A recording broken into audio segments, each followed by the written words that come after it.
of the only evil seeds flourish in this family tree. I'll never understand you. Your motive is a mystery. I wanted to myself what I did to deserve this. Sometimes I think you planned it out. There must have been a purpose. Never claimed to be anything. My life was never perfect.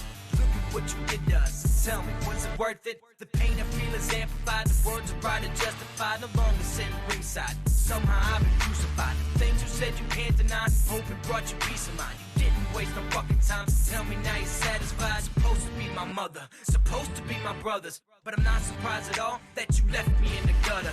No longer any questions, only answers and suggestions. And now you feel how I feel by the absence of my presence. I'm not ready to die, you know I'm ready to win. I spend my life on the outside, I'm sick of looking in. You know they build these walls up to keep you in suspense. I know exactly where I'm headed, I'm never coming back again. I'm not ready to die, you know I'm ready to win. I spend my life on the outside, I'm sick of looking in. You know they build these walls up to keep you in suspense. I know exactly where I'm headed, I'm never coming back again.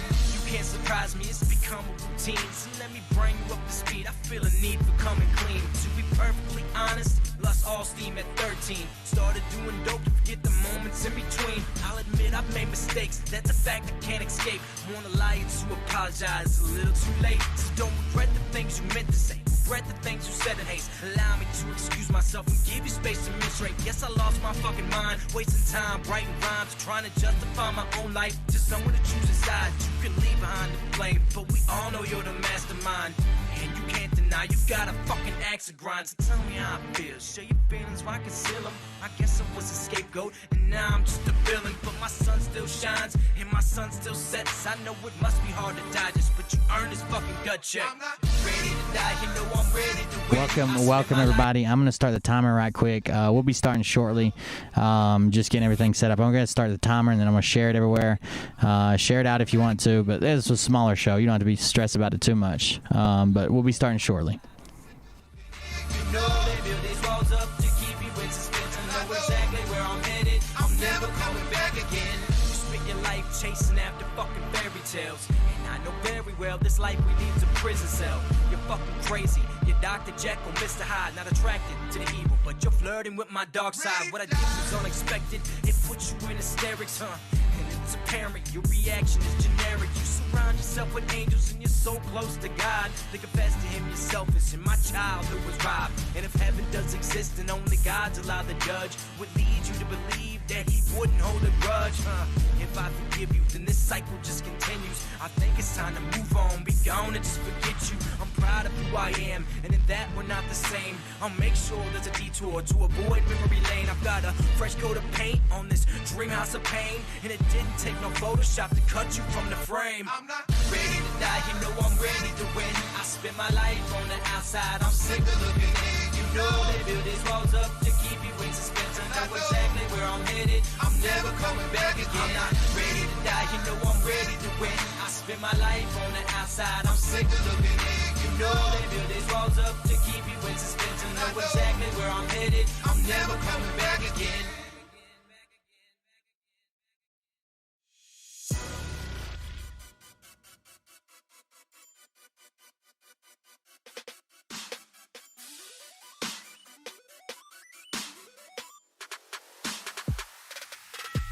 Another day, another struggle.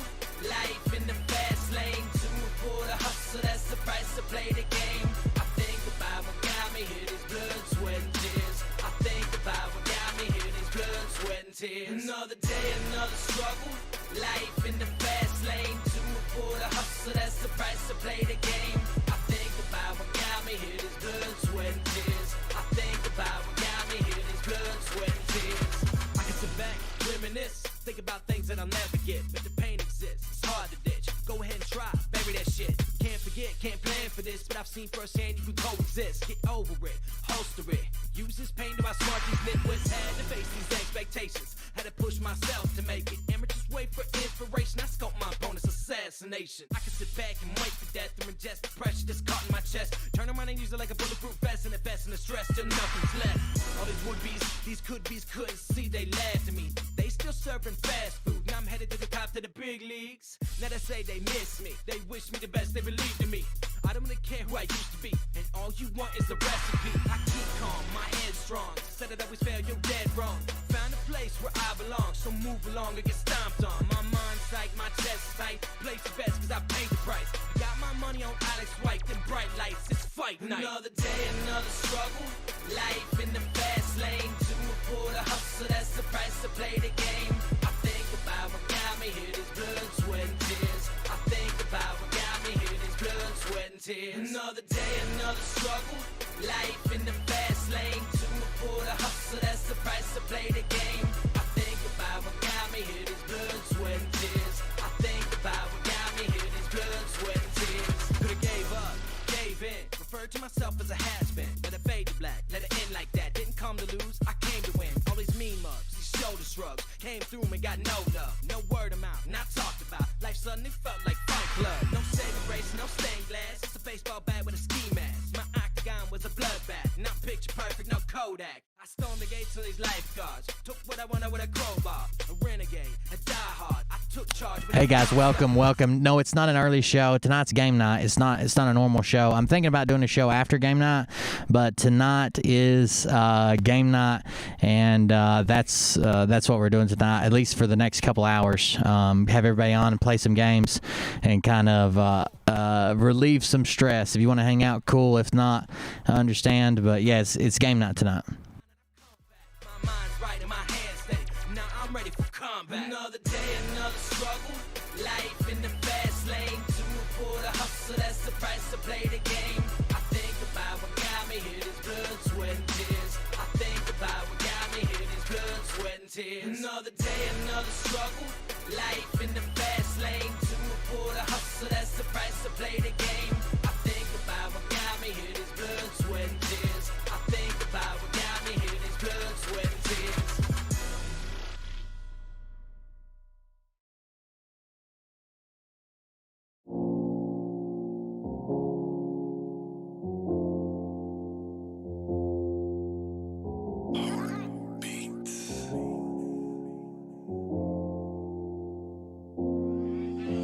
With clenched fists, my hands steady. I'm ready to take this leap of faith, and my palms sweaty. I'm so afraid, in a state of panic. I'm a basket case. I step back, I'm hell bent. In this first attempt, gotta keep the pace. If God forgives, I'm ready to live this life full of unpromised days. So fuck it now, I'm all in. Hate motherfuckers wanna keep me down, and what goes around, it comes around. If heaven don't want me, then I'm hellbound. And inside my man, it's Southside land. Set fire to the past, walk through these ashes, fighting for the best. Step black, fetish shopping. Come and take a ride with me, motherfucker, hop in. Welcome back, got a full clip. All aboard this crazy train. No money, no cars, no champagne, but I'm still alive and I can't complain. But trauma free, it's plain to see. Getting used to these growing pains. Success is certain, back to work, and goddamn, I can feel the change. Side of the coin, I'm paranoid. On the surface, I play it cool, and I'm afraid of heights, but out of spite, you put me up on this pedestal. But I love you, and I can't deny. Drive myself crazy with the reasons why I can't come to terms with the word goodbye, and the reason is there's no reply. Spread some sunlight on my darkest days, darkest days. Show me the beauty when the color fades, color fades. Give me the courage, so I'm not afraid, so I'm not afraid. Spread some sunlight on my darkest days, darkest days. Spread some sunlight on my darkest days, darkest days. Show me the beauty when the color fades, color fades. Give me the courage, so I'm not afraid, so I'm not afraid. Spread some sunlight on my darkest days, darkest days. So I sit back and relax, still asking myself the same questions. Ignore the facts, I can't turn back. God, please answer me, I'm sick of guessing. I clench my fist, it's gut wrenching. Show me the way to the peace that I'm missing. I'm not religious, but remember this: I live my life with the best of intentions. Don't bullshit me, it's hard to believe, and everything around me is so diseased. So answer this: who the fuck are you, and who the fuck am I supposed to be? Should I listen? All this music is from Jay Reese.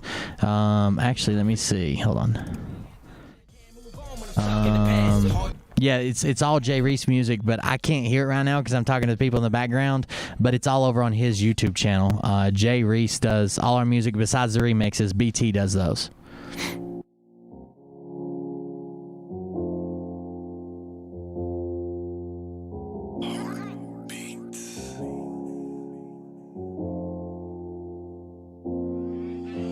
With clenched fists, my hands steady. I'm ready to take this leap of faith, and my palms sweaty. I'm so afraid, in a state of panic. I'm a basket case. I step back, I'm hell bent. In this first attempt, gotta keep the pace. If God forgives, I'm ready to live this life full of unpromised days. So fuck it now, I'm all in. Hate Motherfuckers wanna keep me down, and what goes around, it comes around. If heaven don't want me, then I'm hellbound. And inside my man, it's Southside land. Set fire to the past, walk through these ashes. Fighting for the best, dip black, for the shopping. Come and take a ride with me, motherfucker, hop in. Welcome back at a full clip. All aboard this crazy train. No money, no cars, no champagne. But I'm still alive, and I can't complain. I'm trauma free, it's plain to see. Getting used to these growing pains. Success is certain, back to working. Goddamn, I can feel the change. Side of the coin, I'm paranoid. On the surface, I play it cool, and I'm afraid of. Hi guys, welcome everybody. Tonight's game night. I was put that out there so you didn't think it was like an early regular show. I understand some people are just here for like the typical regular show. That's not what this one is. So if it doesn't fit your fancy, you're more than welcome to come back later or tomorrow or whatever.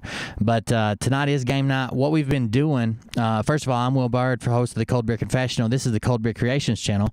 If you wouldn't mind hitting a like and subscribe. But what we've been doing is playing like a game of it's based. The rules are based on D&D, even though we've not seen any Dungeons or Dragons yet. But the rules are based on Dungeons and Dragons, and we've got 6 players from the community.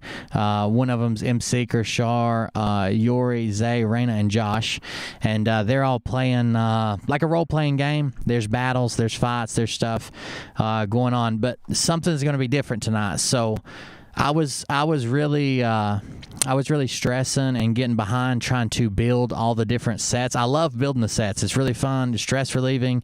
I like doing it. I just don't have enough time with everything else going on. So I did a digital map tonight. So you guys will see that, and I'll explain it to everybody and the players when they come on. I did a digital map so everybody can see it on the screen, and we can stop and explain. Everybody can see where they're at. It's better. I don't think it's as good as when I make a map because they're cool as hell, but it's better than just trying to imagine it. So we do have a map. We have everybody on tonight. Everybody made it tonight. We took the last 2 weeks off because of Thanksgiving, and I was sick, as well as last week I was still moving my camper. Thank you guys again for the camper.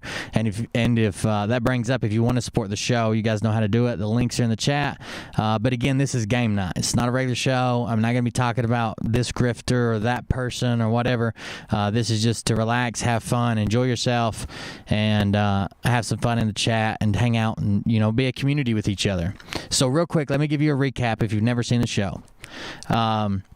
So I made a world called, a world, and a place in this world called Veritasium, and the place is basically being taken over by the church, and the church that's taking it over is it's the church. It's the people who worship the one with the orange hair, Trump.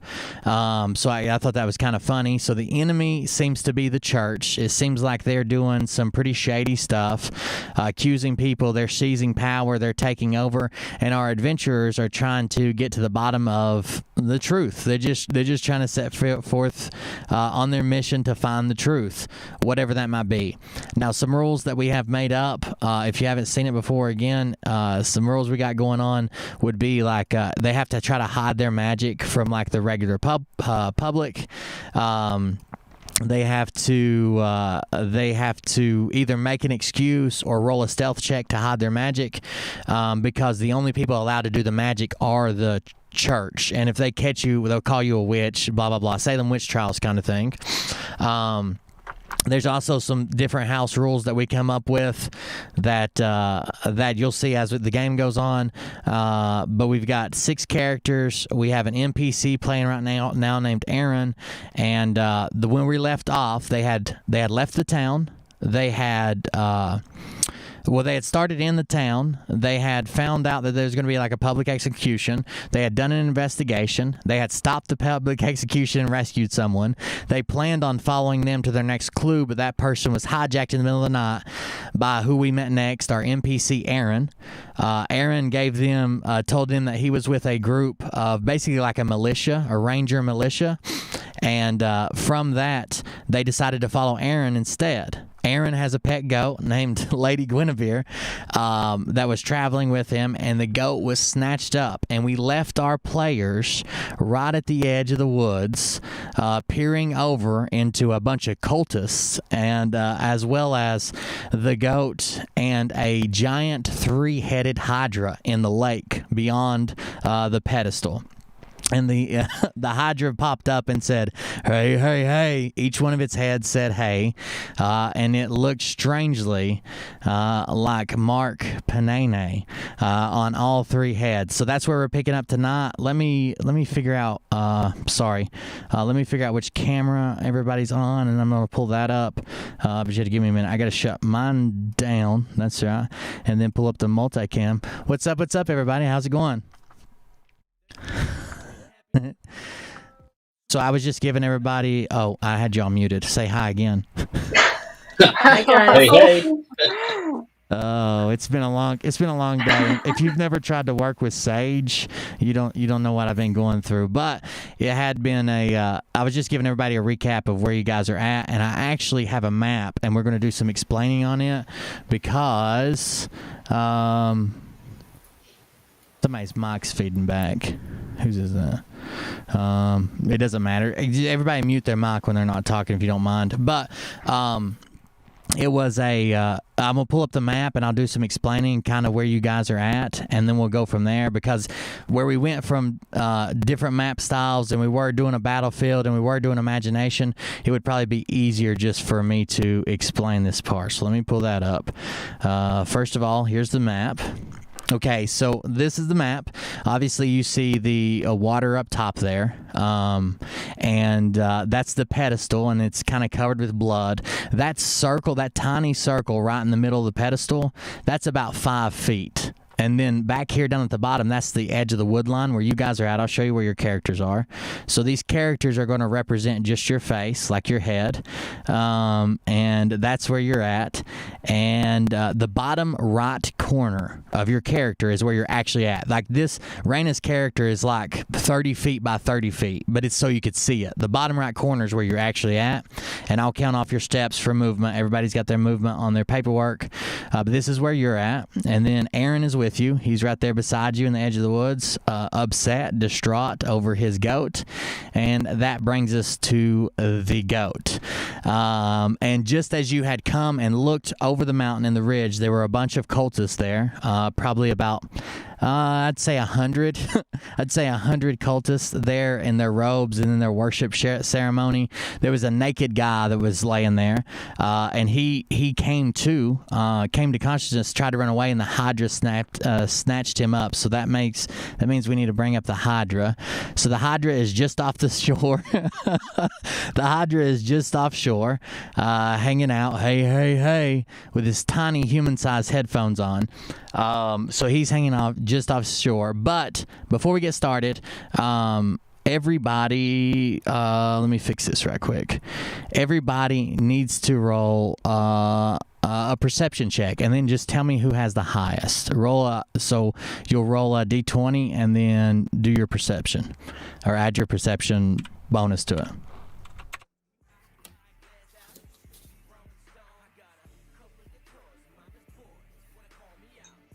15 for mine. 15. 21. Oh, 21. Dang. 15. 15. Can anybody beat a 21? I got 23. 23. Okay. I need to 20, roll for 20 plus 3. Yeah, I got you. Let me grab some dice because I forgot to roll for Aaron.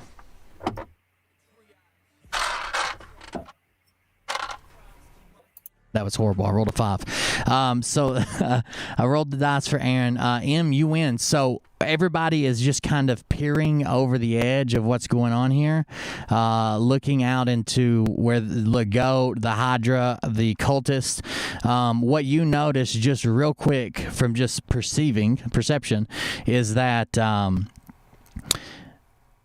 this is a big Hydra. Like this is the size of this Hydra.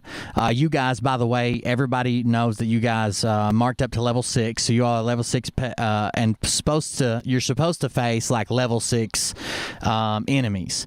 But just from your perception and your knowledge of the wild and what you do, you notice that this Hydra is huge. Like this Hydra is huge and old, and probably not a whole lot of people, including you guys, would be the slayers of this Hydra. I'm not saying you can't try, but this is a big Hydra. And the last show I told you, Zay, that you saw some like sigils. So that's what this is right here on the left and right of the goat, and then right towards the lake in front of the goat, like north of the goat on the map. Or 3 sigils that seem like they have maybe like some gems in their eyes or something like that, but they're clearly it looks like they were sigils to like some type of god, and not only have they been defaced, they've kind of been recarved and maybe changed their purpose of what they were for. But when you guys arrive, you all are right here. If everybody will roll initiative, I'll take it down or put you guys in order, and we'll go from there. So everybody roll a d20 plus your initiative bonus, and I got to put you in order, and I'll roll for Aaron. Aaron was at 18. What's his bonus to initiative? 25 for mine. Holy 21. shit. So Raina at the top, and then that was Shar. That was you. That was 21. Yes. Okay. I got 17. Okay. I got 5. Oh, no.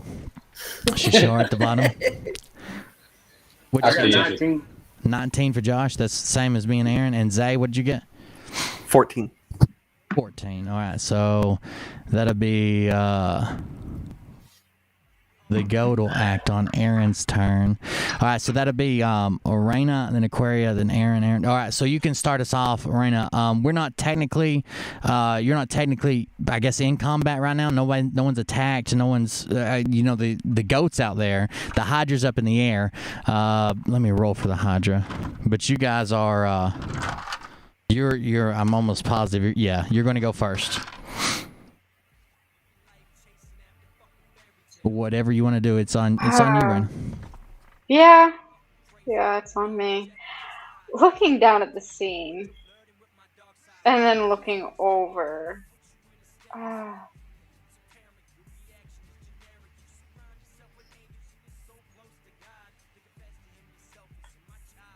How in a trance does Aquarius seem at the moment?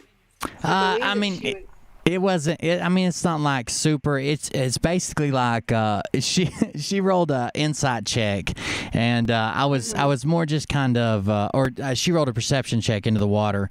I was more just kind of fucking with her. Like she obviously enjoys the water. She stares at the water a lot. She longs for the water, but she's not charmed or anything. She's not under anybody's control. Okay. By the way, Okay, Rusty is here as well. I didn't put him in, but Rusty is here in case anybody asks. The dog you guys stole. I'm just watching the water. It was Just- required. Watching the water. Okay. Good boy.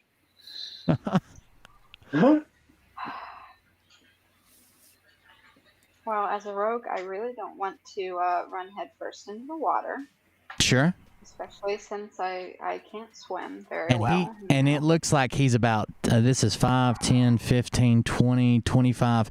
So this Hydra is literally huge. He's going to be able to hit you a lot quicker than you're going to be able to hit him, and he is approximately 5, 10, 15, 20, 25 feet out in the water, and he can still reach the center of this podium because we just saw him eat somebody.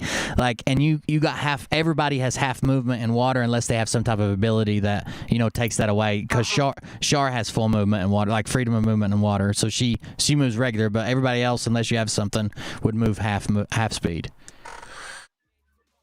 Okay.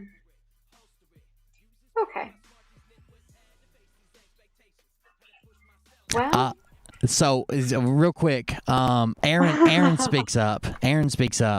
Even though he's out of turn right now, he's able to yell it before you take off, and says, we've got a retriever. But it doesn't have to be a bloodbath for these people. They typically don't fight. So he's talking about the cultists. They're not even on the map, but they would be gathered here at the front of the altar watching. He lets you know that they're probably not going to be an issue, and clearly they're not on the map. So I didn't think they were going to be much of an issue either.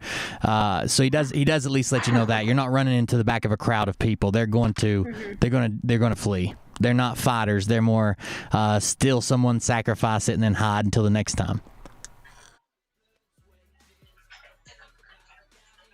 Don't make fun of my battle goat, chat. We've already been over this. Oh. What are we doing, Raina? All right, we'll save your goat, but this is the last time I'm hearing about your goat. Do you hear me? Yes, we got to get the goat. And I'm going to head off towards the goat. I don't think I'll be able. I have dash, so I'll sub my bonus action down for a dash, so that'll give me 2 movements. Right. I can't see very well the number of squares between, but so you're I'll tell you, everybody's in this wood line, and I'm kind of working off probably. Let me show you, and I'll show you where you can reach. I'm kind of working off like with where the bottom right of Aaron is. I just threw everybody in the corner, so it would be 5, 10, 15, 20, 25, 30, 35, 40. It's 45 to get to this like well-worn path around the altar. Okay. Well. So you want to take at least 1 movement, right? And possibly dash as well? Yes. All right, so here's what I'm going to do for you. I'm going to let you take your first movement. Okay, what is your movement? Mm-hmm. I have 30 for my movement speed. 5, 10, 15, 20, 25, 30. And you're at this bottom right corner square here. When you get there, you're halfway between everybody scatters. They were ready to run. They've done this plenty of times and had their friends show up. They already got to see 1 live sacrifice. The goat looks nervous. You can see the goat, but it's not really moving. It's actually being incredibly still. And the roll a perception check. Okay. That's a 16 on the dice, and I believe I had 7. Yes, I had 7. So the path around the altar, like see the brown around like where the altar is very unusually highly worn. Like there's paths that the cultists use. You can see like the grass is worn down. You can see like game trails through the woods. This is unusually worn. Like it's there's no grass that's growing there. Clearly someone's been in and around this altar quite a bit. And for whatever reason, but it's like it's mud. It could even be slick, especially that close to the water, but there's like no grass that grows there. Clearly they've worn that down for some reason. You can still see this 3 sigils, the goat being incredibly still, and the Hydra just kind of swaying back and forth. I'm so happy. Okay. How close am I to one of those sigils? How close are you to one of the sigils? Yeah. So the sigils. Is it on that, let's say on that perception check, you would notice that the sigils face outwards. The head faces outwards, and it looked like if you're going to do something to the sigils, that it would be not from inside on the concrete, but from outside, kind of where like these steps are on each one. But you could probably, if you could do 1, 2, 3, 4, 5, 6. You'd be about 2.5 squares away if you took the dash. If you used your action and just did the triple, you would be well past 1 if you wanted to be. If you used your movement dash, bonus dash, and your action to run, then you got 90, and they're probably at, if that's 90, they're probably about 70 from where you originally started, maybe 75.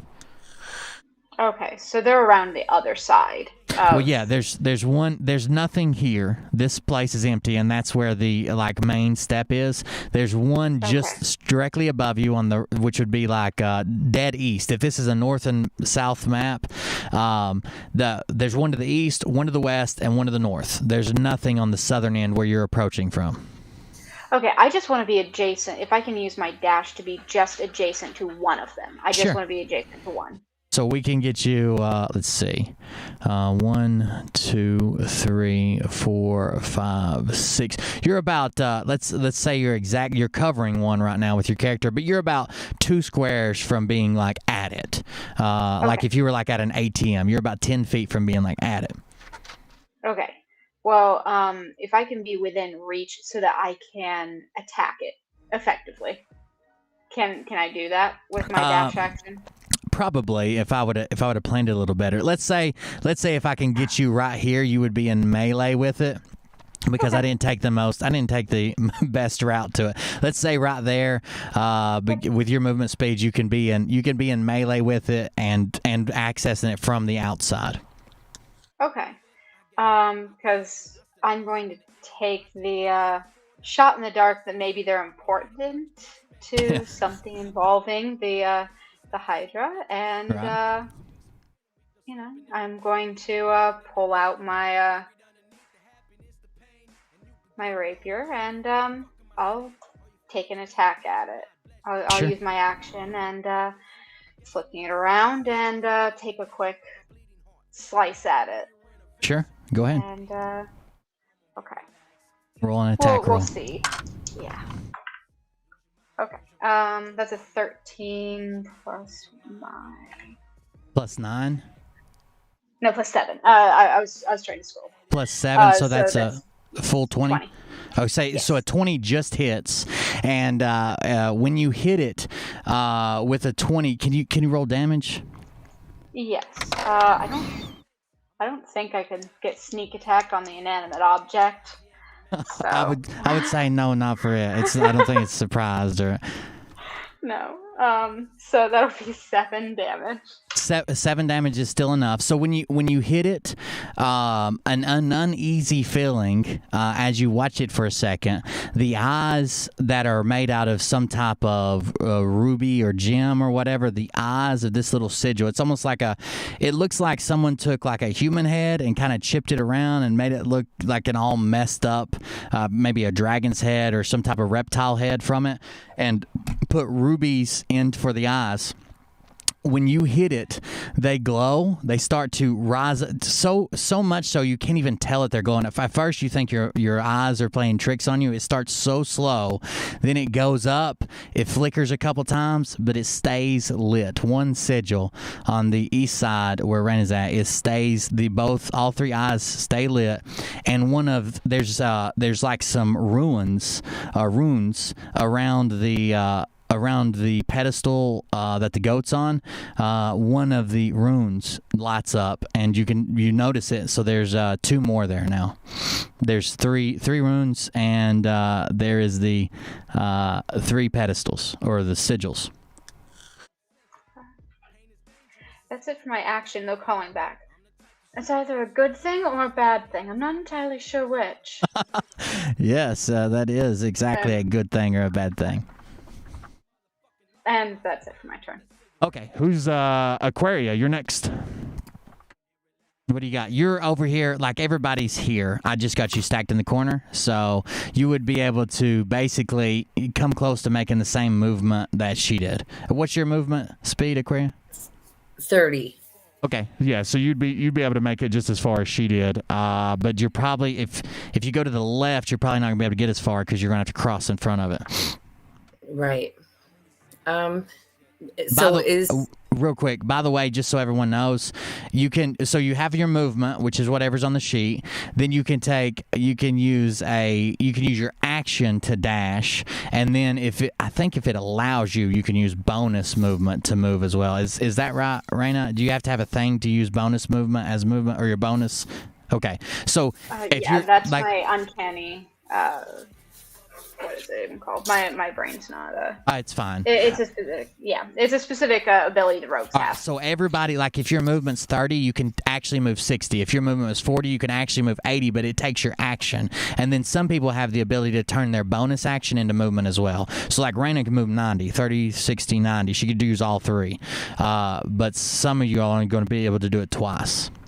I'll pull your character sheet while we're talking about it. Anyways, okay. Where do you want to go? Or what do you want to do? So is the goat tied down? Roll a perception check.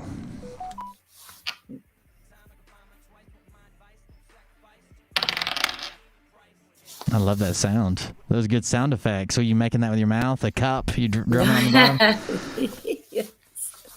It is, I got a 16. plus, was that total, or is you That's got total. Okay, a 16 total. I would say with a 16, you can see that it's not tied. That's about it. Like it's not tied. It's not moving.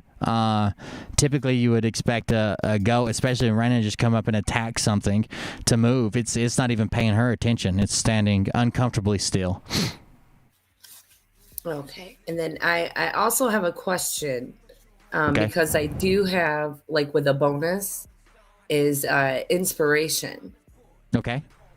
So would that- I be able to use some type of inspiration on this goat to move? So the way inspiration works, if you have bardic inspiration, is you give it to your partners, and when they roll different types of rolls, they can actually roll an extra D4 or something like that. I'm pulling it up to read it right now, but I'm pretty sure that's worked. Like if you give bardic inspiration to Yori, then when she goes to roll an attack roll, if she just misses, she can roll a D4 on top of that, or it maybe even be a D6, but she can roll on top of it and add to her attack roll. Is typically the way it works. Okay. Well, I'm looking around, and I don't think I'm going to be able to make it where I don't want to think go. most of you are not going to be able to make it where you want to go. So,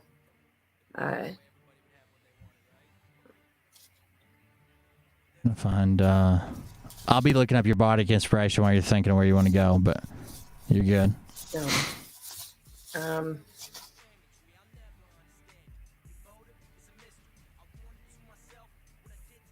Is there any? Maybe I should try to get close to the water, but I don't want to do that either and die.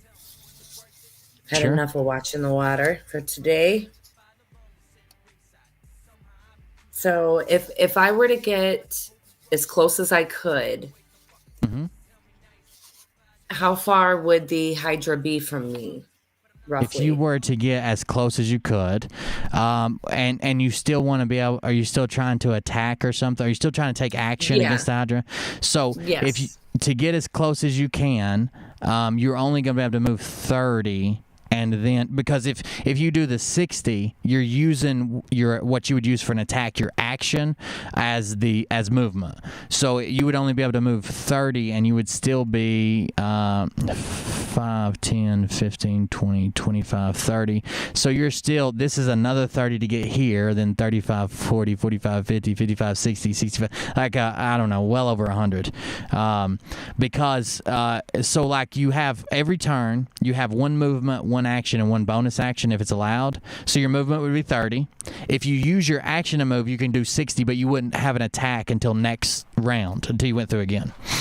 You wouldn't be able to cast a spell or anything until you had another action available. Okay. And that would make sense to get where I'm at and not actually do something. Well, I mean, like the way it's typically done is if you have to use whoever's got good movement. If you have to use 2 and wait till the next round, that's just part of it. You're just going to have one round where the enemy goes. It's better than at least you'll be there at the start of your turn. Like if you or closer at the start of your turn, rather than having to move and then do your turn. It's kind of 6 in one hand, half a dozen in the other. It doesn't really matter because you're not going to be able to. At the end of 30, you're not going to be able to do anything. At the end of 60, you're not allowed to do anything. You see what I'm saying?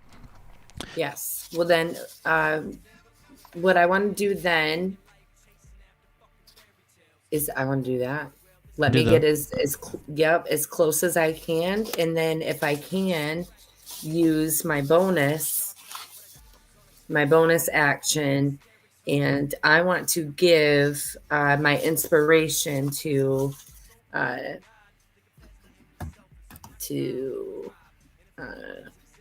Josh. Don't have his name up. Oh, Bardith. So I can't see his Bardith. Yeah. I want to go ahead and give my inspiration to Bardith because I think he can do good with that.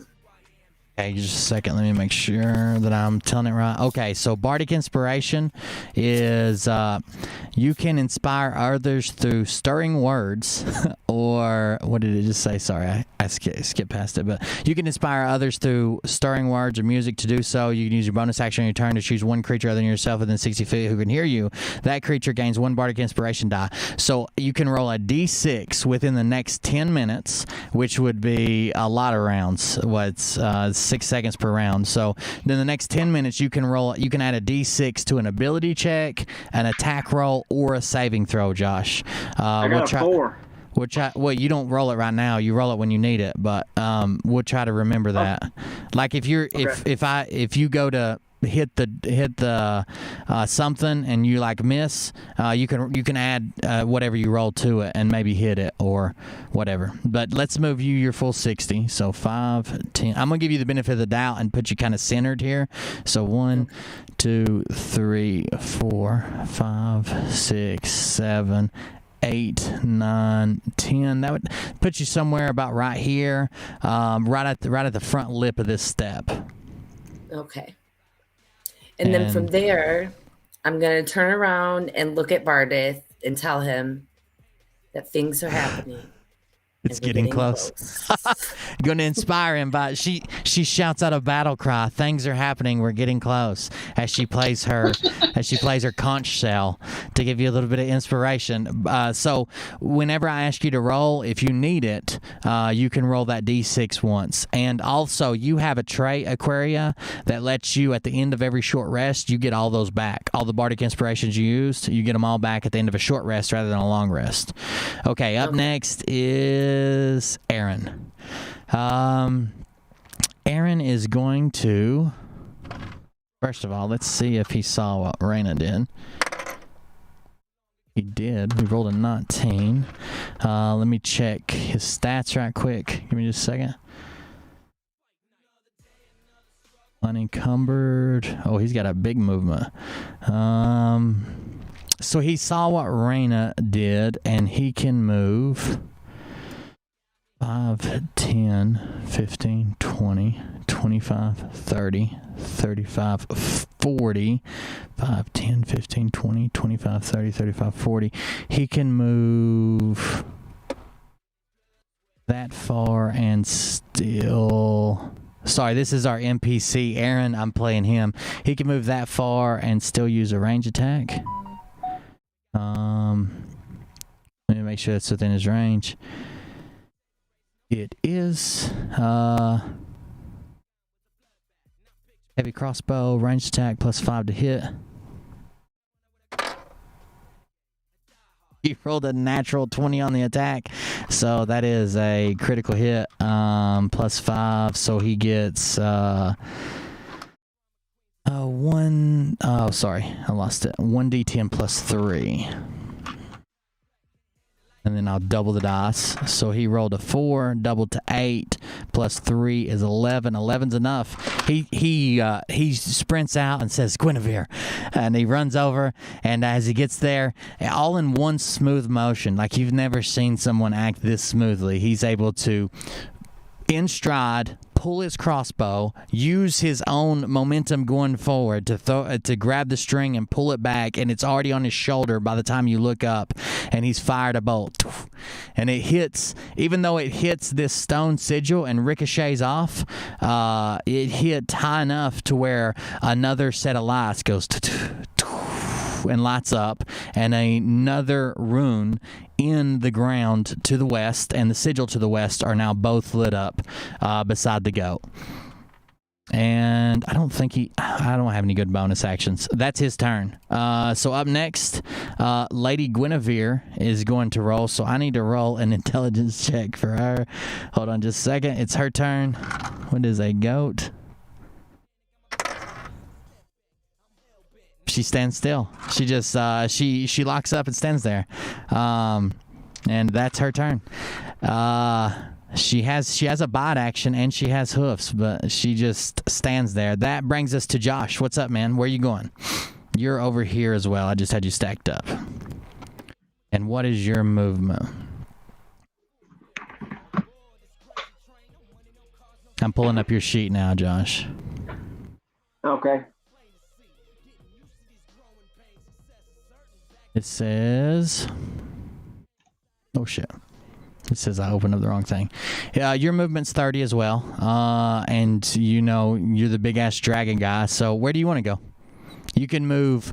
Let's say you can move 30 and still try some type of attack. I don't know that you've got a great ranged attack. You have a long sword. You have a javelin. I guess you could throw it, but you can still move. You can move 30, or you can move 60, and then you won't have an attack or anything to do at the end of that. These are your actions. I'll move 30 and attack. Wait, let's see. Okay, let's put you 30. 5, 10, 15, 20, 25, 30. All right, and then what are you attacking? What are you trying to attack?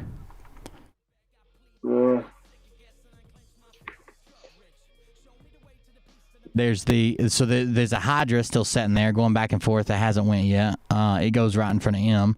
There is there's the sigils that you roll a perception check. Just roll a d20 and let me know what you got. Okay, hold on a second. 18. You got an 18, and then you're plus 0 and not proficient. 18, you saw Reyna run up and attack one of these sigils, and you saw Aaron do the same thing. He attacked the one on the west, or Reyna attacked one on the east. That's what they did. You saw Shar. She ran up, got as close as she could, and then turned back and gave you some inspiration. You're still a ways away from the Hydra. I mean, like a long ways. If you're going to attack the Hydra, it'd probably be at disadvantage if you even could get that far. But there's a sigil to the north, which is the one right by the beach. The little thing up here on top of the map, right by, like at the top of the podium on the north end. And then there's the thing. What do you want to do? There's nothing close by.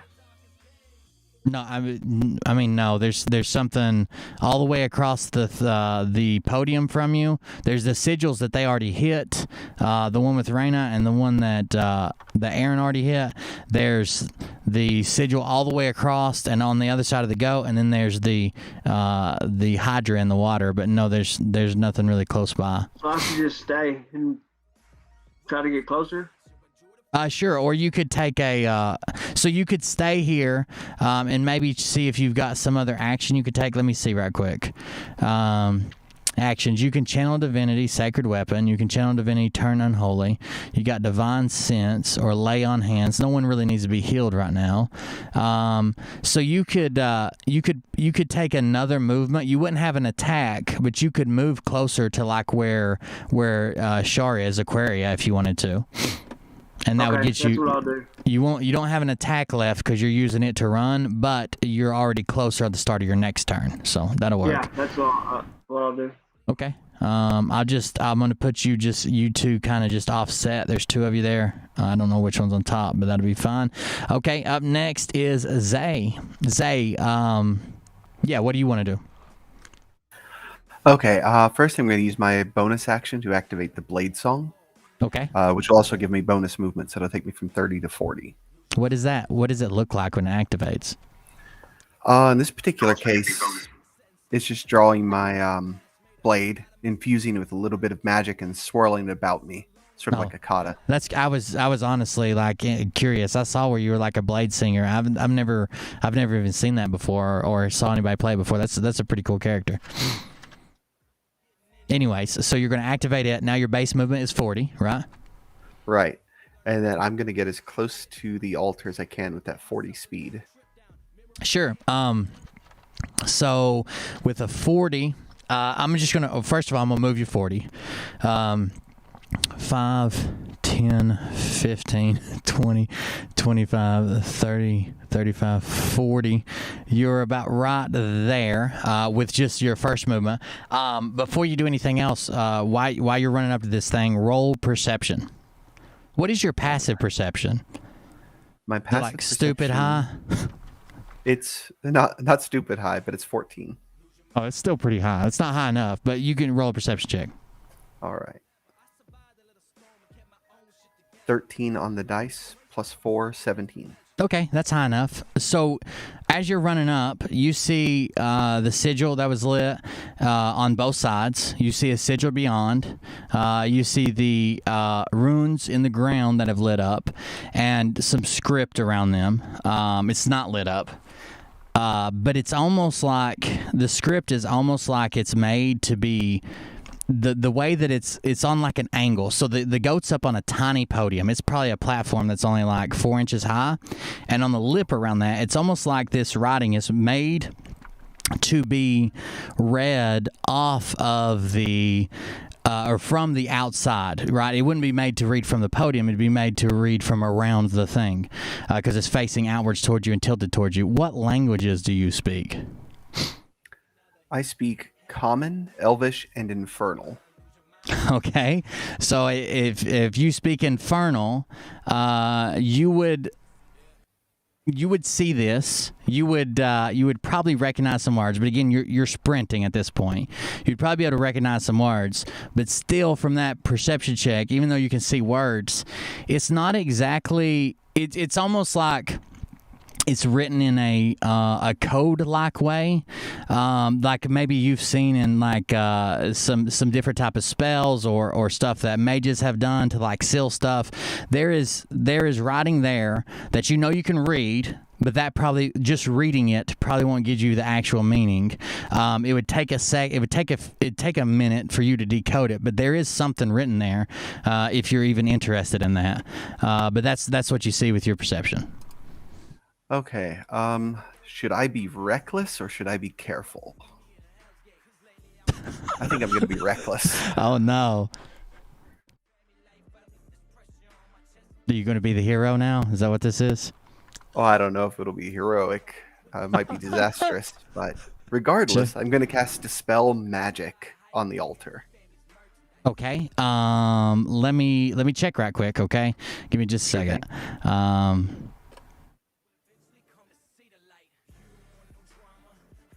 Because I'm pretty sure this is I got this scenario from somewhere else, and I think they have something set up for this. Hold on just a second. Let me read through this thing.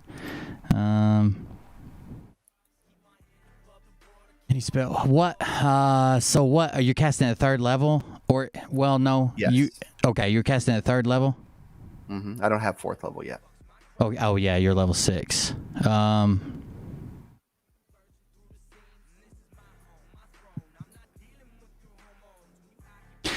Okay, so you cast it. You need to. It's higher than third level. So you need to roll a d20, and the DC will be 10 plus the spell's level. It's a 4th level spell. So you need a 14 or higher, a total. And I believe it's a spell casting check, so I add my intellect to the roll. Sure, you probably know more about it than I do. Your spellcasting modifier or whatever it is. Okay, let's bring up a d20. Okay, that is 14 on the dice, and I add 3 for 17. Okay, so you run up, and seeing that there's clearly some type of magic going on, you grab you twirl your hands quick, and your sword's there, and it's doing its thing, and you grab the energy almost like you're picking energy out of the air, and you send it out towards the lit up runes. When you do, the runes flash. Both sigils go dark from where they were lit up before. And it stays like that for just a second. There's even a little bit that you didn't notice this at first because you were further back and they had already lit it up here. But there's actually a little bit of light on the stand from something lit up that something underneath the goat is kind of lit up as well. It goes dark. But then as soon as the dispel it goes out, everything goes dark. You almost take like a bated breath, just waiting for a second, and then just almost as if it's magic, it flashes back. Not the sigil, not the sigils, and not the runes, but the light underneath the goat. Almost as if there was some type of stone or almost as if there was some type of instrument that is some type of arcane generator. Like I would say you've probably seen something like this before, that this was put in place to have another item that generates this magical energy even when dispelled. And if you were going to dispel the magic, you would have to find that generator. It's almost like backup power for it. So it does go away. It clearly is magic, and you rolled high enough to take it away. But after a few seconds, it comes back, and now the sigils and runes are not lit up. Okay. And that's where we stand. So the only reason that you can tell that it came back is because you saw the little red light. When everything was going down, it went sigils down, then it went runes down, then there was a small red light underneath the goat, and it went down, and that's the only thing that came back. I'll call out to everyone then. There's something else keeping the magic awake here. Well, I would say, what did you roll on perception? 16, 17, something like that? Yes. I would say that it's almost like you could see it flowing back in, almost like as if the magic filled from the bottom. So like if you were going to start an investigation check of like where is this magic coming from, where did it generate from, how did we get here, it would be more beneficial to start somewhere on the bottom or underneath than it would like in the sky or in the ocean or in the lake. You know what I'm saying? You could tell that it was coming from somewhere, the base, the ground, something. That'll be my turn, though. That's my action for Dispel Magic. Okay, you want to stay right there? Okay, yeah, I guess you can't use bonus action dash. Okay. Mm-hmm. That brings us to... I was taking a break over here. That brings us to Mzel. Yori, what's up? What do you want to do? Hey, so I want to move up right towards... What's your movement right quick? I'm pulling it up too, but is it 30? Yes, 30. Okay, your movement's 30, and you want to move straight ahead? Yeah, I want to move, well, a little off to the right, like right, maybe closer to, right behind Reina. But 30 feet. Yeah, right okay. Maybe right side by side, Zay. Sure. Well, you'll be he made his movement further, so you'll be like 10 feet behind him, but you'll be to the right of him. Yep. Okay. Let me, sorry, I was pulling up everybody's sheet. I should have already had them pulled up, but here we go. So I'm going to move you. You would be 5, 10, 15, 20, 25, 30. So you're 2 blocks behind, but you're to the right of him. And you moved your full 30. So that is your movement. You still got action and possibly bonus action. Oh, real quick, for the whole audience and everybody playing. So you guys, it was my fault that you guys actually the night you spent in the woods leveled up to level 6, and one of the spells that Mzel became that she got granted or that she's able to do now is a spin on Find Familiar with her staff. To where like the staff is a cobra or a snake, and her familiar is kind of like a snake. So I'm going to say, for the benefit of the doubt, because I didn't have you all ranked up enough, she probably would have done that in the morning. So you have access to the familiar. The way it's going to work is typically like you can poof your familiar away and poof him back. Basically, you make him disappear and come back. So when you activate your familiar, Yori, it'll be your staff, and then when you poof him back, the staff will come back to your hands. So you won't have the staff while he's activated, but you do have a familiar now. Got it. And I'm gonna say it's a 10-minute ritual, I think, that you have to do. I'm gonna say you did it this morning when you guys were waking up and getting ready, or while you're on watch or whatever, because you got access to it. The dots. Mm-hmm. Good to go. So how many sigils are left? 2? All 3 are dim now. There were 2 lit up at one time. All 3 are dim now. And no one really knows, I mean, this is just a kind of a shot in the dark. We know if we hit them, and it seems like the DC to hit is about 20 and do enough damage, they light up. So Raina, from watching Raina and Aaron, you know that if you roll a high enough attack roll and you do it's high to hit, but it's not a lot of damage to get them to light up. Okay, so I'm gonna use my crossbow. Okay, your To get 'em to crossbow. light up. Sure. Are you shooting at the one? I guess the one you're closer to. You got one on the right? Yeah. And you're gonna use a crossbow attack. What? Let's see. Hold on. What is your crossbow to hit? You can roll a d20, but I don't know what your Do you see your crossbow on your sheet? Yeah, it says Is it +5. Oh, it's +5. Okay, so you roll and then add 5 to it. Roll a d20 and add 5 to it. So I got 18 and 5. Okay, 23. That hits. You're shooting the one on the right. Yes. Okay, roll damage. I think it's 1d6 + 3. Is that what it is? I can't remember. It's 1d8 + 2. Okay, there you go. Roll that. 7. So you with a 7, you hit the sigil on the right, and when you hit it, you hit it from kind of a strange angle, but you can see from the glow that comes off Raina, because she's facing the face of it. You're kind of like at the back angle of it. You hit it in just a good enough spot that you can see the glow bounce off her chest. That sigil lights back up and flickers a couple times, and then right after that, the rune in the ground by the goat lights up on the right side of the goat, same side as the sigil. And is that your whole turn? Do you have any bonus actions you want to take? No. I'll stay here for now. Okay. I don't want to accidentally do something and hit Raina.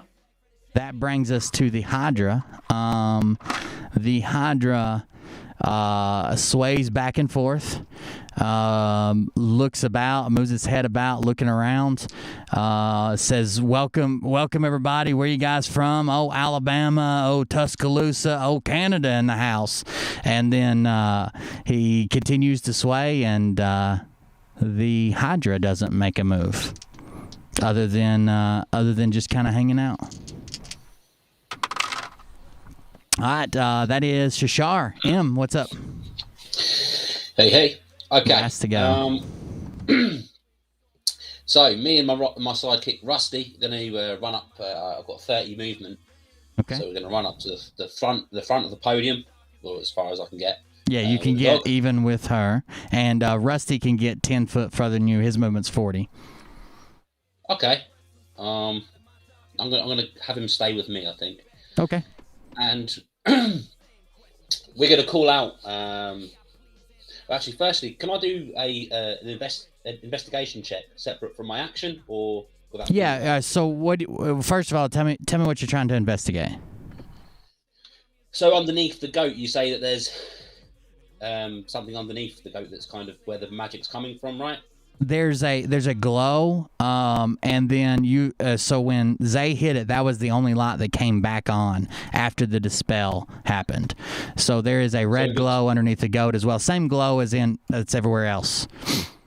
So it looks like there's something that needs to be placed there, or you don't see like a missing piece or like a keyhole or a slot or anything. It's just that none of you guys noticed it when you first come up because you didn't roll perception high enough. But you would be led to believe that that red light stays on all the time. The sigils, the runes, they light up separately, but that red light stays on all the time. At the front of the podium, obviously there's the 3 sigils around the top and 2 sides. Right. At the front, does it look like there is a place for something else? Roll an investigation check for that. I'll let you do that. Okay. Oh, I see your crossbow now. I'm sorry, Yori. I was looking in the wrong spot. So I got 10.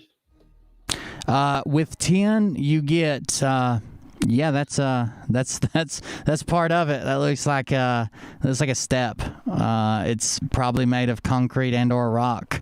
and it's there. You're sure it's there. There's no mistaking that it's there. But that's about all you get, man. so I've learned nothing from that, basically. No, you just verified that it was not some type of illusion or mirage. That step is there. Okay. So at which point, I want to try and communicate with the goat for the best I can. Okay. And I wait for a response. If any. Even if you get the feeling like even if you were speaking in very fluent goat neighing, the goat has no desire whatsoever to respond or to move. Okay. Rusty tries his best as well. The goat says the goat turns around and if you could understand goat, he tells the dog that he does not speak French. And that's the end of the turn. No, do you have any bonus actions or anything? Wait, hang on. I haven't taken an action, have I? Yeah, I was just fucking with you. Do you have something you want to do besides try to neigh at the goat? Yeah. Besides finding out my dog's actually French, I guess since I don't know, I was going to try and use my locate objects, but since I don't know what I'm trying to locate, I'll try find traps. Find traps. Okay. Let me look at it. I didn't even know you had that. But let's see. Find traps. Yeah, we can do that.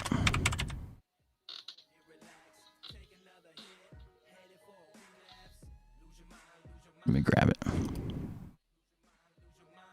You sense the presence of any trap within range that is in line of sight. A trap, for the purpose of this spell, includes anything that would inflict a sudden or unexpected effect you consider harmful or undesirable, which was specifically intended as such by its creator. Thus, the spell would sense an area affected by the alarm spell, a glyph of warding, or a mechanical pit trap, but it would not reveal a natural weakness in the floor, unstable ceiling, or a hidden sinkhole naturally. The spell merely reveals that a trap is present. You don't learn the location of each trap, but you learn the general nature of the danger posed by the trap you sense. Okay, so you do sense a trap. You don't have to roll for it or nothing. You do sense a trap. And this trap you get the sense that it would leave you in an undesirable location. The trap is made to remove you from where you're at now to a different location. That's what you sense from the trap. Like, I don't want to fall. I sense there's a trap, and I feel like I'd be lonely if I stepped on it. That's what you think. Okay. So I call out to the rest of the crew and just say, guys, I think we may need to tread carefully. Maybe if we step somewhere, we might end up displaced, perhaps even in the water. Sure. Who has the highest intelligence? Can you guys? So let me start. Zay, what's your intelligence? 16. Raina, what's yours? 10. 10? I'm not on the board. Oh, that's fine. Imzel. Oh, I'm sorry, I skipped Josh, but Imzel. +2. No, the big number. The one that's already added the +2 or whatever. The one below it. Let me look. Your intelligence is 15. See the small number in the circle? Yeah, 15. My bad. Yeah. Okay. So you're 15. All right, Shar. 13. Okay. Josh, what's your intelligence? Let me look. You're 12. +1. You're 12, and M, yours is 13. Yours is 13, M. All right, so at the top of everybody's turn, I want you guys to let's see. Let's say roll a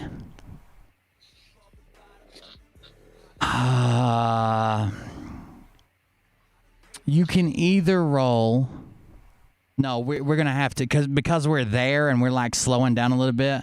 At the top of your turn, if you want to, you can roll an investigation check. I'm looking for a high DC for everybody but Zay. So everybody can roll on it. I'm not going to keep making the DC higher every time you take a turn. It's the same DC. Zay, actually, with the intelligence, you can think that he'd be able to figure it out easier. But if Zay takes his turn to figure it out, he's going to have to do a full investigation and use his action to investigate. But it would be easier for him. You see what I'm saying? Like, you can still, if anybody else does it, the number's higher that you have to get, but you'd still have your action and movement and all that stuff. If Zay does it, he's going to have to use his action to investigate, but it's lower, it's simpler. So that brings us to, you got anything? That was it, Em, right? That was your full turn? Yeah. Okay, that brings us back up to Raina. Okay, then. Do you? First of all, we're at the top of the round, so I want you guys to kind of talk to each other. Does everybody want to try to hit the high DC except for Zay, or does Zay want to try it on his own for a lower DC and waste his action? I don't mind using my action. I'm also trained in investigate, so it'll be a +6 total. Oh, wow. So he's got a higher chance of getting it, but there's only one roll per round. Or you could do 5 rolls per round, but it's harder to get. I can also say that I'm trained in investigate as well. Okay. So even though I don't have as high of an intellect, then I had... Is that a shot directly at Zay for bragging about his intelligence? Damn. No. I didn't know we was going to see a fight. Jesus Christ. Take the kids out of the room, chat. Oh, man. No, I'm just kidding. I had 3. So if we did a cumulative number, then we wouldn't have to necessarily waste his roll. Right. Or waste his entire turn. Sure. So it could be... all of us accumulating our numbers together, then he doesn't have to waste his turn necessarily. Yeah. And with me adding a +3. He'll only waste his action. He'll still have his movement, and if he has a bonus, I don't know if he does or not. He'll have bonus, but he has to use his action for investigate. But yeah. I'll let you guys decide. Whatever you guys decide. He doesn't mind wasting it. It seems like Raina says it might be better to everybody roll. What do the rest of y'all think? Yeah, I agree with you, Raina. I think there's more chance of Sure. us getting 5 rolls. Zay's turn. Sure. What do you think? Yeah, I think that sounds better. The only thing I guess I didn't add is everybody has to roll their own. I don't want anybody like helping somebody and giving advantage. Everybody needs to roll their own. But yeah, if that's what you guys want to do, I'm trying to add more puzzles to it because I felt like there wasn't enough. But yeah, if that's what you guys want to do, 5 rolls versus 1 roll. I mean, sounds legitimate. Is that what you want? Where we go one, we go all. That's right. All right, so Raina, since it's the start of your turn and it is this round, you can go ahead and roll an investigation. It's on top of you still get to do all your movement and shit. Okay. Rolling my investigate. I rolled a 13. I add 3, so that's 16. So you look around, you see the same script. What languages do you speak? I speak Common and Goblin. I also speak Thieves' Cant, but that highly doubt will apply. No, it's infernal, and I would just say like maybe you even heard Zay say something out loud and you didn't recognize it, so you know you don't speak that language. Right. But 16 is not high enough. But your turns, you still got your whole turn. What do you want to do? Okay. I actually. Okay, how did the cultists completely run away? Are they still like lingering? So we've only been 1 round, and they probably moved as soon as I didn't put them in like order, so they probably moved as soon as you started going off. I would say that they went like a round and a half of running, and most of them run at like 30. So okay, so they're far enough away. Sure, they're at least 45 feet away. away from everything that's going on now. They're not like flanking you or anything like that. They just ran away. Okay, that's fine. Sure. You want to chase one down and beat them till they tell you the secret? I was considering interrogating one. that was a thought. Just go kidnap their kids and make some threats, and then we'll be ready to go. No time. I wasn't gonna go that far, but I was going to. I heard how savage you were about. Oh, Mr. Intelligence over here wants to do all the rolling, but I think we should all take turns. I heard you. I like how that escalated. That just. It's like one of those fake news channels. We escalated all the way to the top. Yeah. Okay. No. Instead of that. You're a rogue. You wouldn't have any type of training in Arcana or anything like that. So yeah, just whatever you want to do on your turn. Who is anybody besides Zay?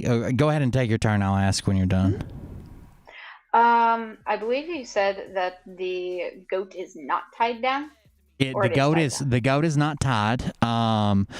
You can roll a perception. So she rolled to see if the goat was tied or held, or it couldn't move, if it was trapped there somehow, and she didn't roll high enough to all she saw was that it wasn't tied. So you can roll a perception check if you want. Okay. If you want more information on it.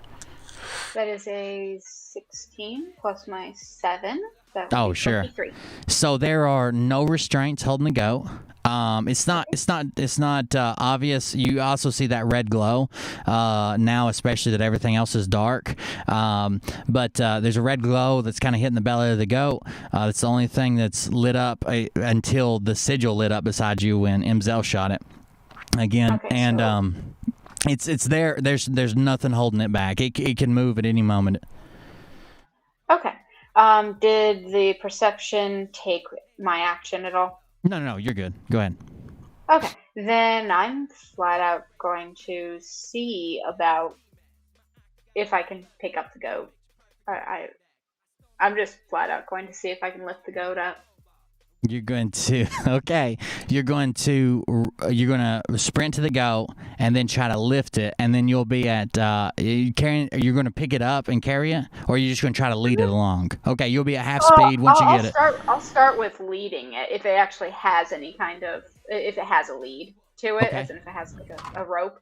If it doesn't have a rope, then I'll have to lift it because I can't like strangle it along. I don't think that'd work very well. Okay. So you go to start from, you got to kind of sidestep the sigil, and when you're first, let's see here. When you're, let me make sure I'm doing this right. Give me just a second. Got to look everything up.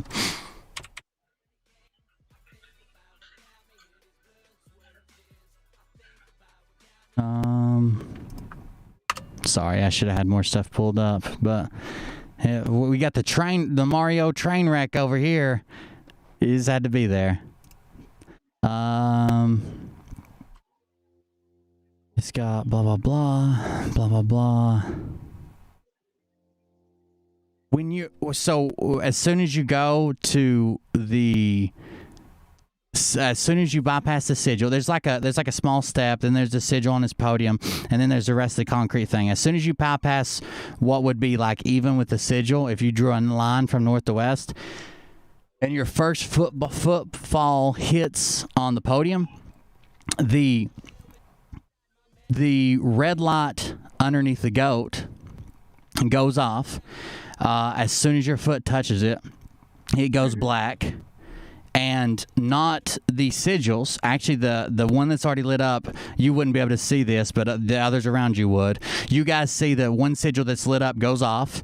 All 3 runes light up around the goat. And the Hydra, one of its heads, it lets out a shriek and makes a strike to attack you at 26 to hit. Yes, that will hit. 26 to hit, and it is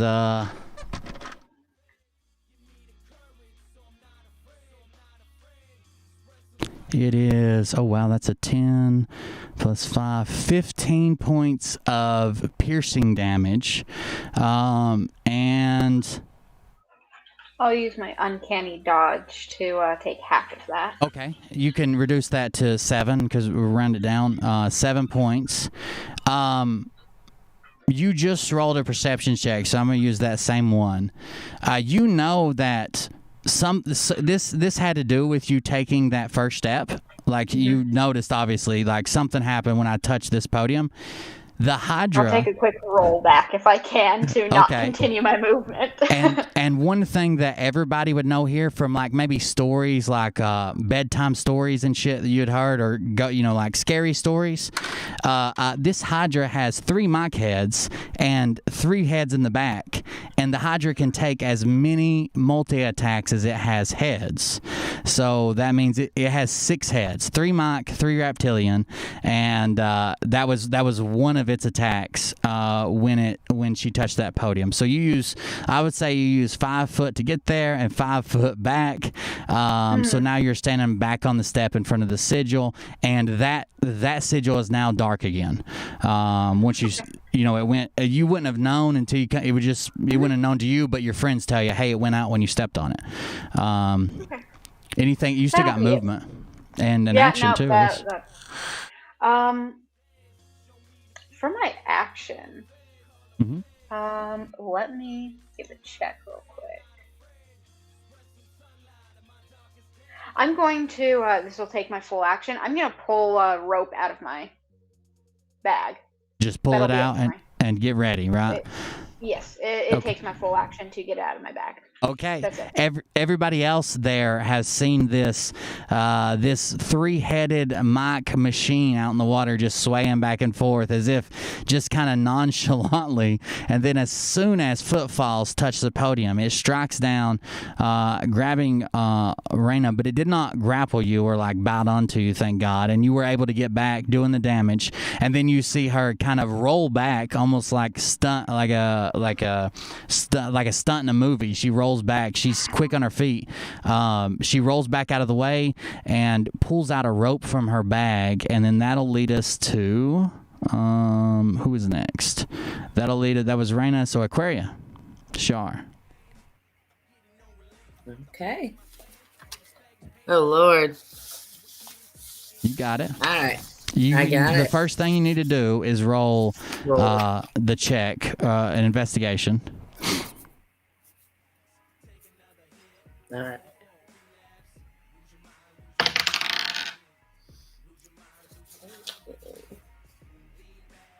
$19 for investigation. And by the way, that's not a dice. That's actually the teeth from the missing tooth. Oh no! I have them scattered here. Some tooth on the ground. Oh yeah. No, if anybody's looking for them, sounds like a pack of chiclets. Anyways, when you someone asked you where the rope came from, they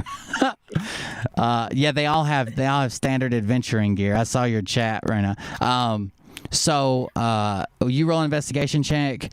You feel like while you're looking at it, you feel like you're close to almost figuring something out.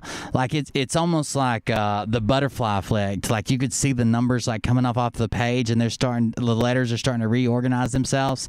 And then suddenly, while this is going on with Raina, you become so startled, you lose concentration, and a 19 does not reveal what's going on there. So you still got your whole turn though. Okay. Well, I'm going to move. I'm going to move closer if I can.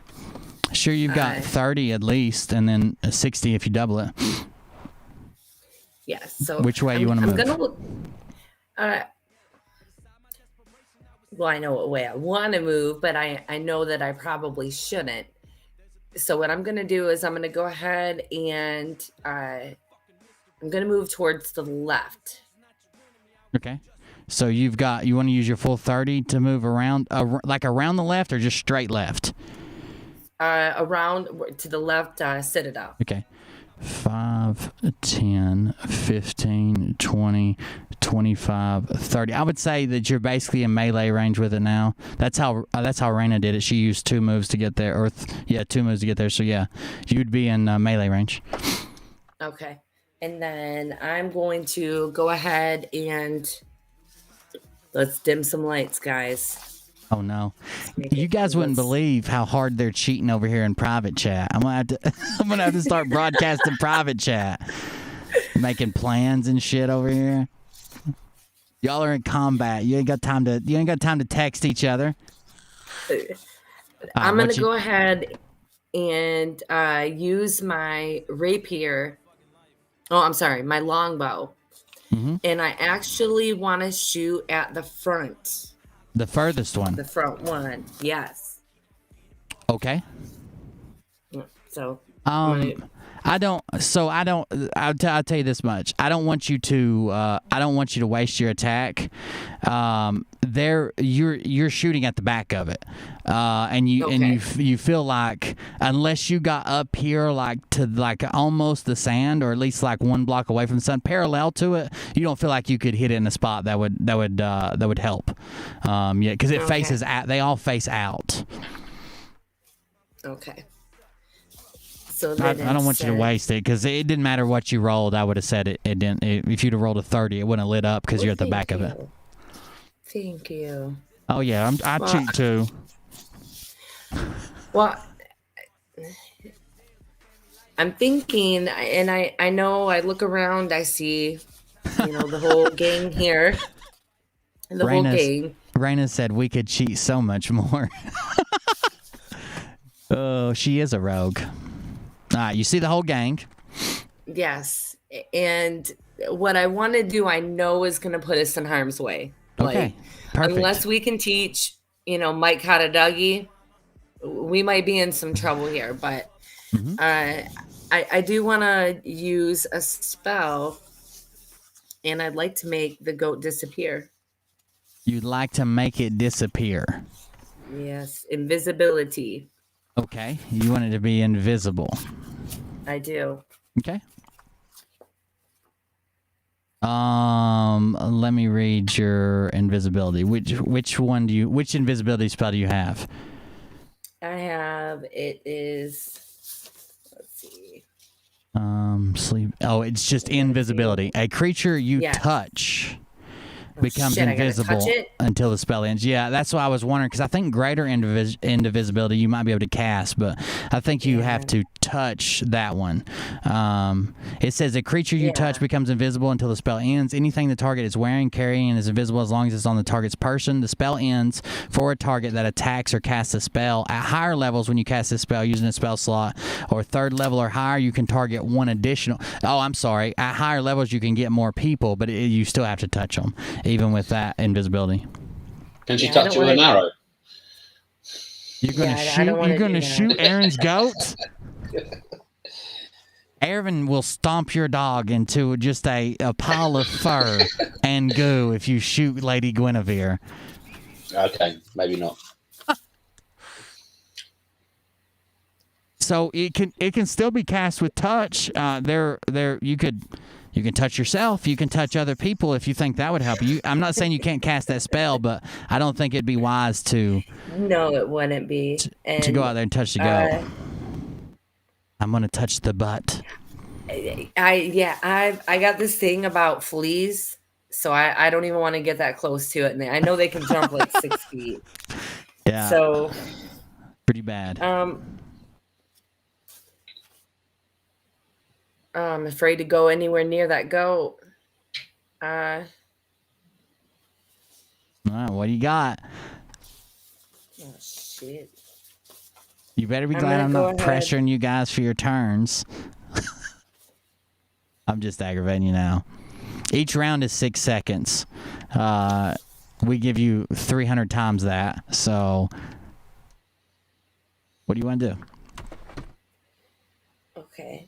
Well, then maybe I can just do a spell to the. Can I cast a spell on the goat and tell it to get the fuck up? Yeah. Sure, you could. With message. Message will just it'll hear it'll hear you in its head as if you sent like a text message to its brain, is what message does. So like they would just hear your voice, and then that person can reply when you cast message. It's you point a finger toward the creature within range and whisper a message. The target and only the target hears the message and can reply in a whisper that only you can hear. You can cast this spell through solid objects if you're familiar with the target and know it is beyond the barrier. Magical silence, 1 foot of stone, and 1 inch of common metal, 1 thin sheet of lead, or 5 feet wood blocks the spell. The spell doesn't have to follow a straight line and can travel freely around corners and through openings. So yeah, you could cast a message. What do you want to cast a message and say to it?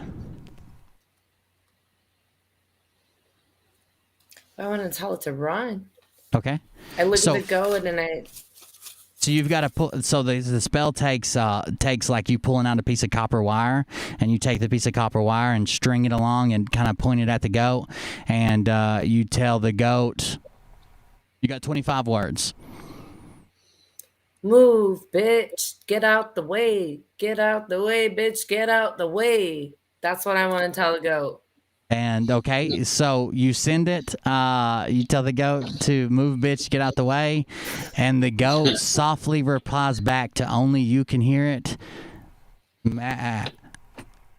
and refuses to move. Fuck this goat. No, it isn't its turn yet. We'll see what it does on its turn, but it did reply to you, and you think it sounded kind of like a smartass. You think the goat has attitude now. So that's your movement and your action. You got anything else you want to do? I don't. Okay. By the way, you so typically no, that's sending. Message. I think sending. Hold on just a second. The target and only the target hears the message and can reply with a whisper only you can hear. I'll look that up, but I'm pretty sure the goat would have understood you. I'm almost positive that it gets even if you don't speak that language. Like if you didn't speak the language, like if you sent it to someone who didn't speak Common and you're speaking Common, they would still get the gist of the message. But let me look it up right quick. Who's next? And I'll let you know in just a second, but I'll let somebody else go. So next is Aaron. Oh, great. That's me. So next is Aaron. He is very upset that you are secretly messaging his goat. And he's got 40 foot of movement. You didn't light either sigil. So he can go 5, 10, 15, 20, 25, 30, 35, 40.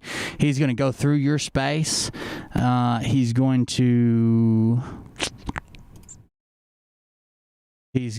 to, where's it at?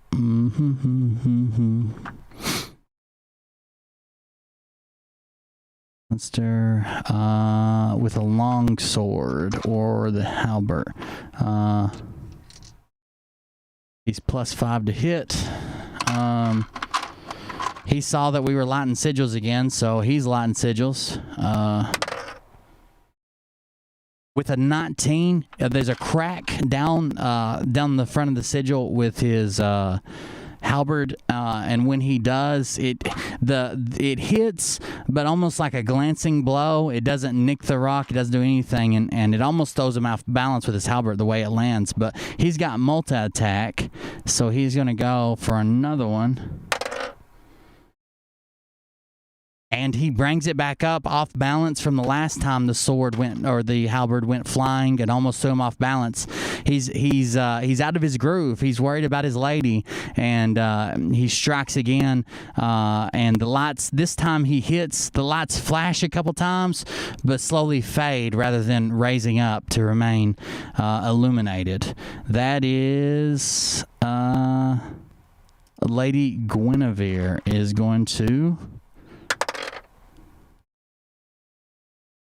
She is going to, what did she just roll? What's her thing?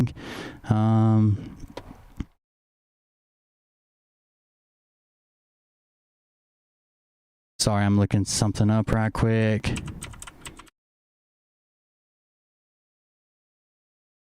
I want to make sure I'm right. I just closed this too. I thought I had it memorized. She's gonna stay where she's at. She is not going to. She's not going to move at all. She just stands there almost as if she was a statue. I mean, like, standing there doing nothing. That brings us to the next person up in order is Josh. Josh, what do you want to do? I don't know. You can do what everybody else has been doing. You can run around and scream. You do whatever you want, man. You can do anything in this game. Can I catch the goat? I mean, you could. You could try to catch the goat. I mean, there's nothing. What about that person that was walking by? Can I stab them with my javelin? There's nobody walking by. What I person? thought you said there's people in front of me earlier. No, people ran away as soon as y'all got here. They haven't been here, but like right now, it looks like your team is. Raina tried to walk out there, and the Hydra attacked her. So she rolled back and got out a rope. Aaron and Char Aquaria are trying to light up the sigils on the left and the right and the east, west, and the north side of it by attacking it. And Can I attack that? Oh, actually, you didn't roll an intelligence check. First of all, you roll a d20. Okay. I forgot where he's going through this round. 19. A 19 plus 1 is a 20, but that's still a 20. A 20, you feel like you could put it together if maybe you had another round or two and you could get it, but you can't get it on this turn. That's for sure. So now what do you want to do? So what should I do? Move closer? Well, I mean, like, that Raina stepped on it and she got attacked, so I wouldn't say step on it, but you could go to one of the sigils. You could tell somebody else to do something. You can do literally anything in the game. Yeah, I'll go do the sigil to try to help them with that. Sure. 5, 10. Oh, you want to go the one on the you're close to the one on the left. You want to go left or right? The left's fine. Okay, so 5, 10, 15, 20, 25. Yeah, you got plenty of movement to get there. It's like basically Char's right in front of it. You're to her right, and Aaron is to her left. You want to try to attack the sigil to get it to light up? Yes. All right, so roll a d20. What weapon are you using? You got javelin, longsword, and greatsword. I got let's see, the longsword. Okay, roll a d20. Okay. 17. You roll a 17 and it's plus 7, so that's a 24. Roll damage, which would be 1d8. 6. 6 plus 4, 10 points of damage. Yeah, that's enough. So you come down and you hit the sigil, and the lights flash, flicker, and then they come on. And now that sigil in front of you is lit. That's the one that's like would be to the west if we were doing it north and south. That sigil is lit, the one you're standing in front of. The rune directly behind it, beside the goat, is now lit as well. And you got anything else you want to do? No. You got more movement. You got another attack, but there's nothing to attack unless you want to hit that one again. But yeah, I don't think there's much you can do. All right, that'll end your turn, and we go to Zay. And Zay, you're going to be the only one not rolling investigation. But what would you like to do? Oh boy, I'm going to try something nice and simple. Okay. And see what kind of effect we get out of this. And again, I might be causing trouble, but that's okay, right? Mm-hmm. Sure. That's what the game master loves. Cause some trouble. Let's do it. Okay. I'm gonna move a little bit to the left. My character's left and north. Okay. To the corner of the entire altar. And you're still at 40, right? Yes. Okay. Let's start 5, 10, 15, 20, 25, 30, 35, 40. You can get past everybody in the sigil. You can't quite get to the corner, but I'll give you that much. That's probably a little bit extra, but you can get quite a ways towards almost to the corner. Actually, swing me out to the left a little bit, away from the altar. I'll keep some distance. Sure. Yeah, like that. Like that right there. Sure. Yeah. And then I'm going to send a simple cantrip, Firebolt, out toward the Hydra. Firebolt out towards the Hydra. Okay. Mm-hmm. It's my most basic cantrip, so it won't cost me anything. Sure. And let me see. You have to roll for Firebolt, right? Right. It's an 18 plus 6 for a 24. It's what 24? Hold on. Oh, 24 just hits. Just hits. So what's the damage on it? Okay, let's roll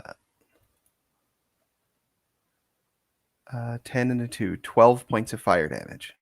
It takes 12 points of fire damage. Okay, 12 points of fire damage. Got it.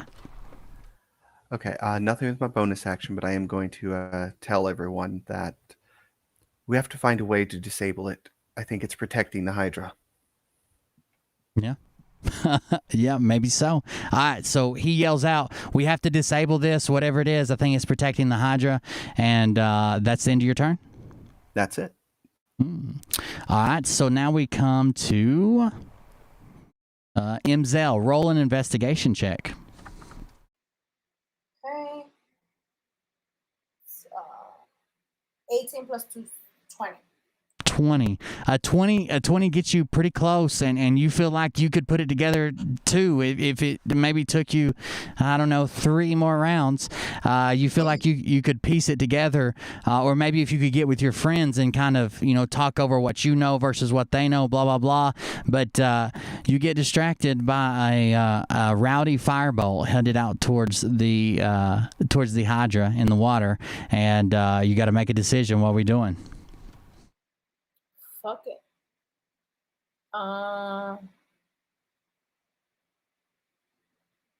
This goat is causing us a lot of problems. Let's attack this Hydra. What languages do you speak? I speak Celestial, Common, Elvish, and Infernal. So you speak Infernal, and with a 20 and speaking Infernal, you can tell that there's some stuff written here. But again, it would be like you pick up words, but it's almost like a cipher. So yeah, there's words there, but unless you sat down and study how the words interact, it's not like a sentence. It would just be like words that didn't make sense beside each other. So it would still take a little bit. So, but you at least can see the words. Some people can't even see the words, and then other people make fun of their intelligence. But it is what it is. Anyways, where you want to go? What did you say before I rudely interrupted you? I'm gonna move up behind Reyna. And then we still have sigils lit, right? Yes. The only sigil that's lit is on the left side, what would be west, because they went out when someone stepped on the podium. By Aquaria. Yeah, that's the one that's lit. Bardith ran over there and just hit it and just lit it. Fuck it. Whatever. Balls to the wall. Let's. I'm gonna use my crossbow, and I'm gonna hit that sigil. Okay, the one that Rain is standing at. No, the one. You said the one by. Oh, it's out. Yeah. It's not out. It went out when Raina steps on the podium. They went out. So yeah, you can shoot it. Go ahead and roll an attack roll. Duck Raina. 11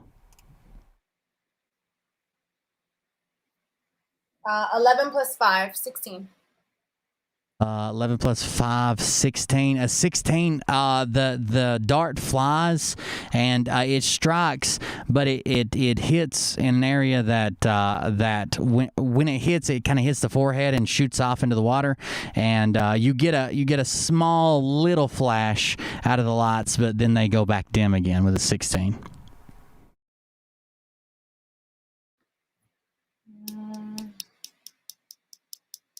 Can I move up? You have about 10 feet of movement left. Where do you want to move Sure. to?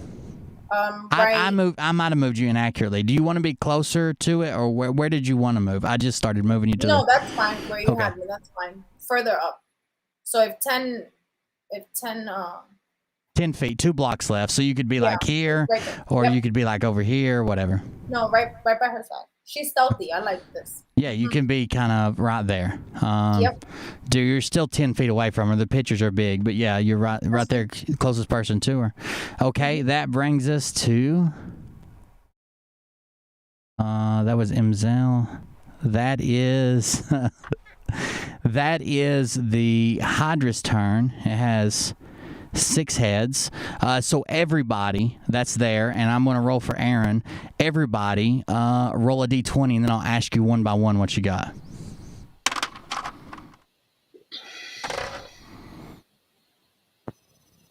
All right. Aaron got a 4. Zay, what'd you get? Don't add anything to it. Just roll the roll. I got a 5. A 5. Raina? 16. 16. Okay. 16. Josh? You mind? Did he step away? Oh, Hold on a second. 17. 16 and 17. Okay, Aquaria? 18. 18. 16, 17, and 18. Imzel? 15. 15. Whoa. Okay, and 16, 17, 18. 15, 16, 17, 18. That's not good, though. But Shashar? 19. Not... Holy shit. Hey. I can't exactly give away. It doesn't matter. Anyways, so when We were trying for low. yeah, when the Yeah. when the Hydra recoils from taking some damage, all 6 heads begin to lash out ferociously and almost aimlessly, and they lash out, and anyone who is within range that rolled... So me and Zay are safe, but Raina and Yori and Aquaria, Josh, and Shashar's safe because he's back here. Everybody but Aaron, Zay, and Shashar are going to take... I should have made it the other way around. Then you would have been like, look how many people succeeded. Look how high we rolled. It's not bad. Let me see what I add to it. I forgot. Everybody takes +8 to hit. Damn. 13, 8. Oh, it is. I guess it is bad. Worse than I thought. You take 18 points of piercing damage, and then how many were there of you that got hit? 4, 3. Let me roll some of these. D20. There's a D20. So does this count as... Do what? Sorry. Does this count as the start of the next round, or is this the end of the last round? This is the end of the last round. You're the start of the round. Dang it. Okay. So you couldn't half it again because I don't think you have a reaction left, right? I think the Hydra knew that. So the first roll is for Raina, no. Josh, no.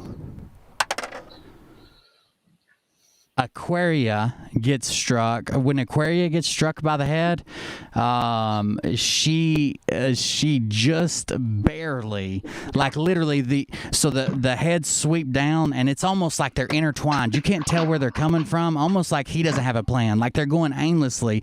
Like they're laced together, in and out, coming down at you. There would be no chance to dodge these because no one knows where the fuck they're going. And when they lash out down, everybody gets hit, and the heads retract quickly back to the main body, except for Aquaria, and that head latches on hard over her shoulder and chest and a portion of her arm, and literally starts to lift her up, and she just barely breaks free and drops back in the spot she was at, almost pulled into the beast. That is the end of its turn. Looking like a fucking boss, and that brings us to Shashar. What's up, buddy? Okay. So I don't know how much of my movement it will take to get me to the front of the steps. On the south side, right here, like just above you. Yeah, the south side. Yeah. Okay, so it would take 5, 10, 15. You're fixing a step on the step. Okay. No, let's call it 10. 10. You're fixing a step on the step.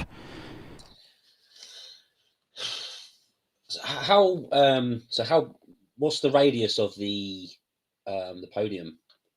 The radius of the podium is 5. Let me move your character for a second.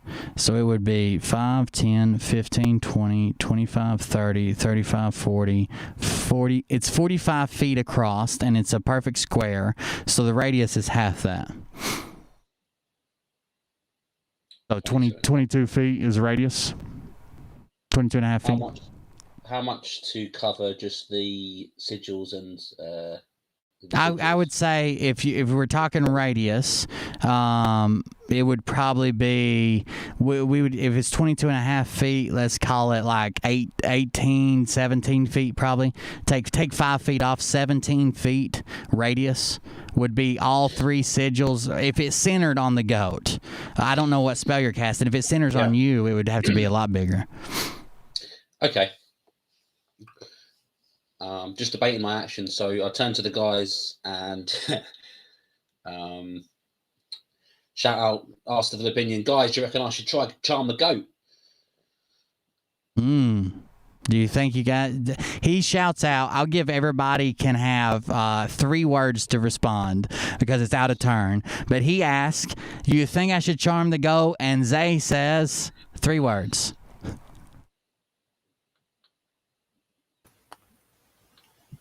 Try it. 2 words. Raina. Go for it. Josh, 3 words or less. Any word? Any word. Aquaria, 3 words or less. Let's get it. Let's get it. Mzel, 3 words or less. Charm the fucker. And Aaron shouts out, don't you dare. And there he is. Okay. Just wanted to make sure that if I did charm the goat and shit went downhill because I'd moved the goat, that I didn't get blamed. Typically, like if you're, it's very rare circumstances that like you. First of all, I meant to say this earlier. I've been giving everybody a little bit of extra movement because I'm not great at seeing it either, but I'm trying to keep up with it. Second of all, if you yell something out and you want like a good response, it's gonna like have to wait till it comes back around to their turn. It won't take their action to respond. I'll give it to them for free, but like everything's happened simultaneously with just a fucking just a hair of delay, so it's hard to like go around again. But that's what they all said to you. Okay, let's do that then. Animal friendship. Animal friendship. Let me see. I'm just using the encyclopedia now. It's too easy. Animal friendship. The spell lets you convince a beast that you mean it no harm. Choose a beast that you can see within range. It must see and hear you. If the beast's intelligence is 4 or higher, the spell fails. Otherwise, the beast must succeed on a wisdom saving throw or be charmed by you for the spell's duration. If you are one of the companions harms the goat, the spell ends. When you cast the spell using spell 2nd level or higher, you can affect 1 additional beast. Okay, so you're going to cast Animal Friendship. Wait, hang on, this is what I did on the dog, right? This is how I got Rusty. Yeah.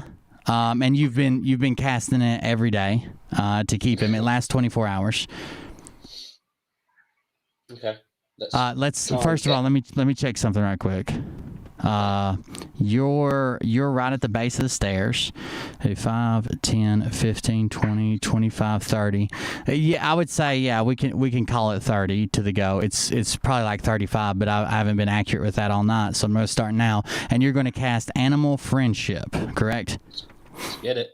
Okay, there's no low. It says if the beast intelligence is 4 or higher, the spell fails. Otherwise, let me try this.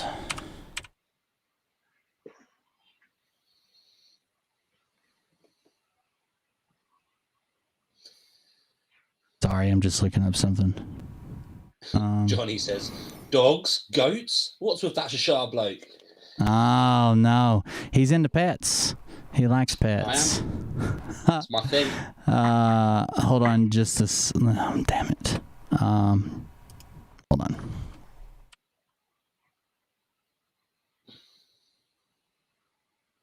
Sorry, it's taking so long. Give me just a second. The goat's over 18, Johnny. You're not pulling a feel on us? Is that what you're saying? No. So for so here's what happens. The spell seems to have no effect, and one I was going to give to you, but with both of them I can't. So one, the goat can't see you. Its eyes are fixed away from you and staring at the Hydra and refusing to move. 2, it's technically I've been using the card of a mountain goat, and it's intelligence only 2. So yeah, it just can't see you. It's just looking the other way. I guess I'll say this though. I'll say this. You would have seen the goat looking away from you. So if you want to take that spell back and do something else, I'll let you do it. You wouldn't have cast it knowing it had to see you and it's not seeing you.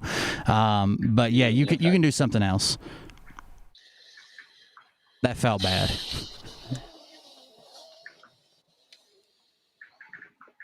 It could, if you got if you got past Zay or Reyna on either side, I would say it could see you then, but you don't have enough movement to do that in one turn. It would take 2 at least.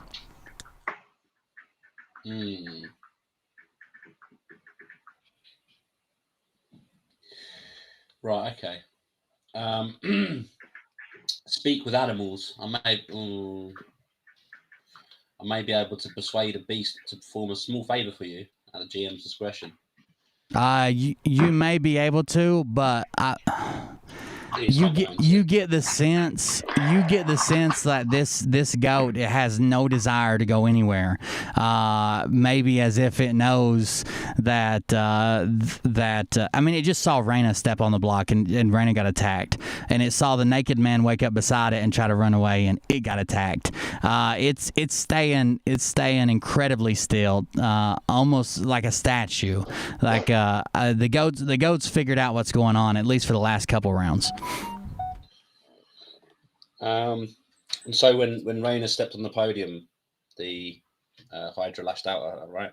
Sure. The moment that her foot touched not the steps but the actual podium, the red glow under the goat, you all saw the red glow under the goat go off, and the Hydra struck down instantly. And it has 6 heads, so you would all know that it could take 6 attacks.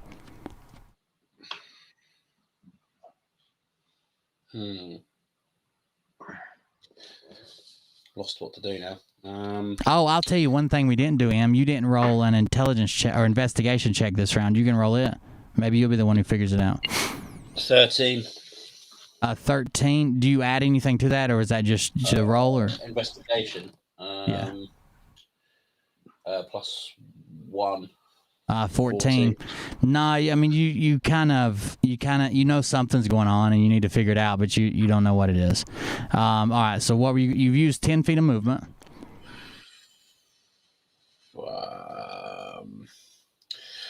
Trying to think of something I can actually do from. I mean, I've got 20 feet left, right? How far can I move around? So I don't know if I don't think I want to step on the podium.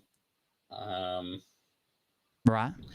So I'll move around to Reyna and So you got 20 feet left. I'm going to let you use some diagonal here. So we'd go 5, 10, 15.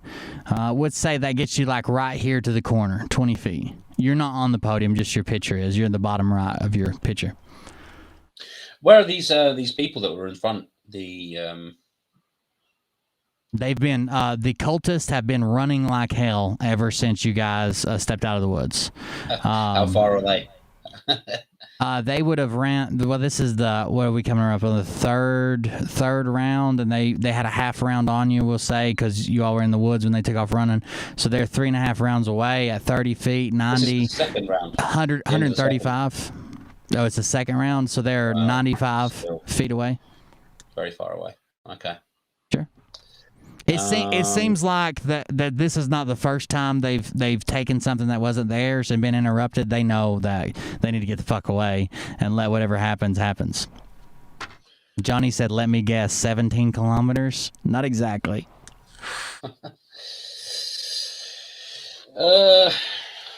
It seems like Raina might have a plan with a rope. I don't know what she's going to do with it, but she did pull one out. She had a rope on her. Do any of you other guys, have you checked your standard gear that you have? Have you got anything that might help? Or, by the way, it's on your first page on the right side. Like M has a bed pack, bedroll, clothes, emblem, explorer's pack, incense, leather, mess kit, pouch, prayer book, rations, rope, shield, tinderbox, torch, vestments, water skin, and a wooden staff. That's what it's on the right side at the bottom. Equipment. Nothing that I think will help. Sure.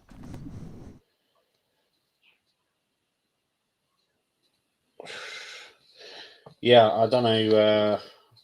Is it worth doing a wall or something? Would that block the Hydra's view of us? I mean, you could try. What type of wall is it? I got a fog wall.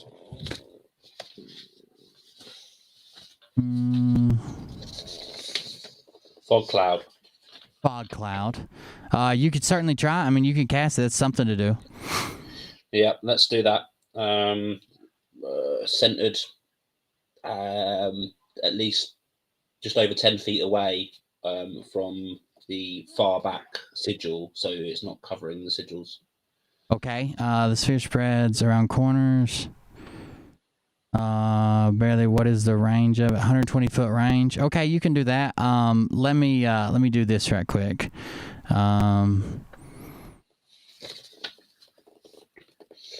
Don't save. Let me. Jesus Christ! What is beeping? Sorry, I based my whole turn around getting that goat, so it's kind of thrown me off. Yeah, no big deal, man. I'm just I'm trying to make a circle right quick that I can throw on the map. Add a layer so we can see where your fog cloud is. Hold on. Shapes. Circle. There's that. And then let me just delete the background. I guess I should make it white, huh?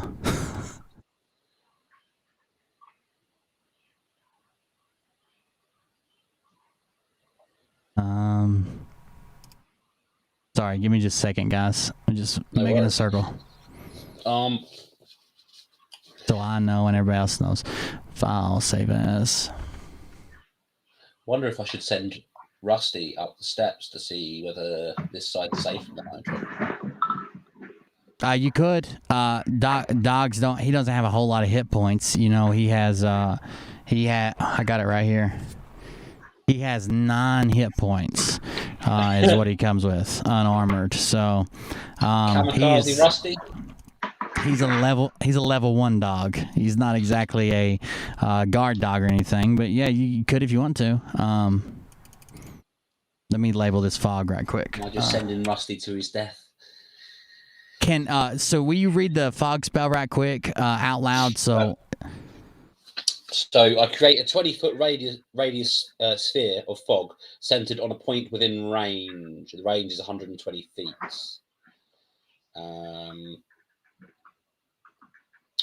It spreads around corners, and its area is heavily obscured. It lasts for the duration or until a wind of moderate or greater speed disperses it. At higher levels, when you cast a spell using a spell slot of second level or higher, the radius of the fog increases by 20 feet for each slot level above the first. Okay. And no one. So there are some fogs and stuff that you can put up that like your friendlies can see through, but your enemies can't. No one can see through this. It's heavy fog. It's sitting there in a 20-foot radius. And you said on the other side, is this right? Is this where you want it? Yeah. On the other side of the north one, and that white circle there is fog for everybody. Does that end your turn? That's the end of my turn. Okay. Back up to the top of the order, Raina. Real quick, does everybody want to try to roll again, or do we want Zay to roll and use his action? I was going to give the recommendation for Zay to roll for this round. Okay. What do you think, Josh? Anybody else? Considering my last roll, like, yeah, go ahead, Zay. Go ahead, Zay. It's a lower DC if he rolls, just because he had the highest intelligence. All right, so Raina, go ahead and take your turn, and then we'll do Zay's action when it comes to his. So it's your turn. What's up? Okay. Well,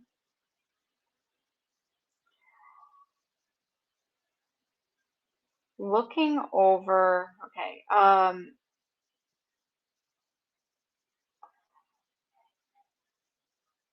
can I see any intent of action in Sashar? As in, are you coming around looking like you are looking at the goat? Roll a perception check. Okay. Or insight or perception. Okay. That teetered. It was about to go on to the 20. Instead, that's a 17.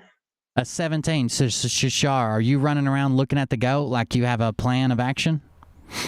I'm running around, eyes fixed, gazing at this goat that I so very want to charm. No one is looking as endearing or as hard at the goat as Aaron is. Very upset. If you really want somebody who you feel like could look on the inside of a goat, you've got Aaron there. That's interesting. It's his friend. You may have seen the inside of Rusty before. Come on, it's okay.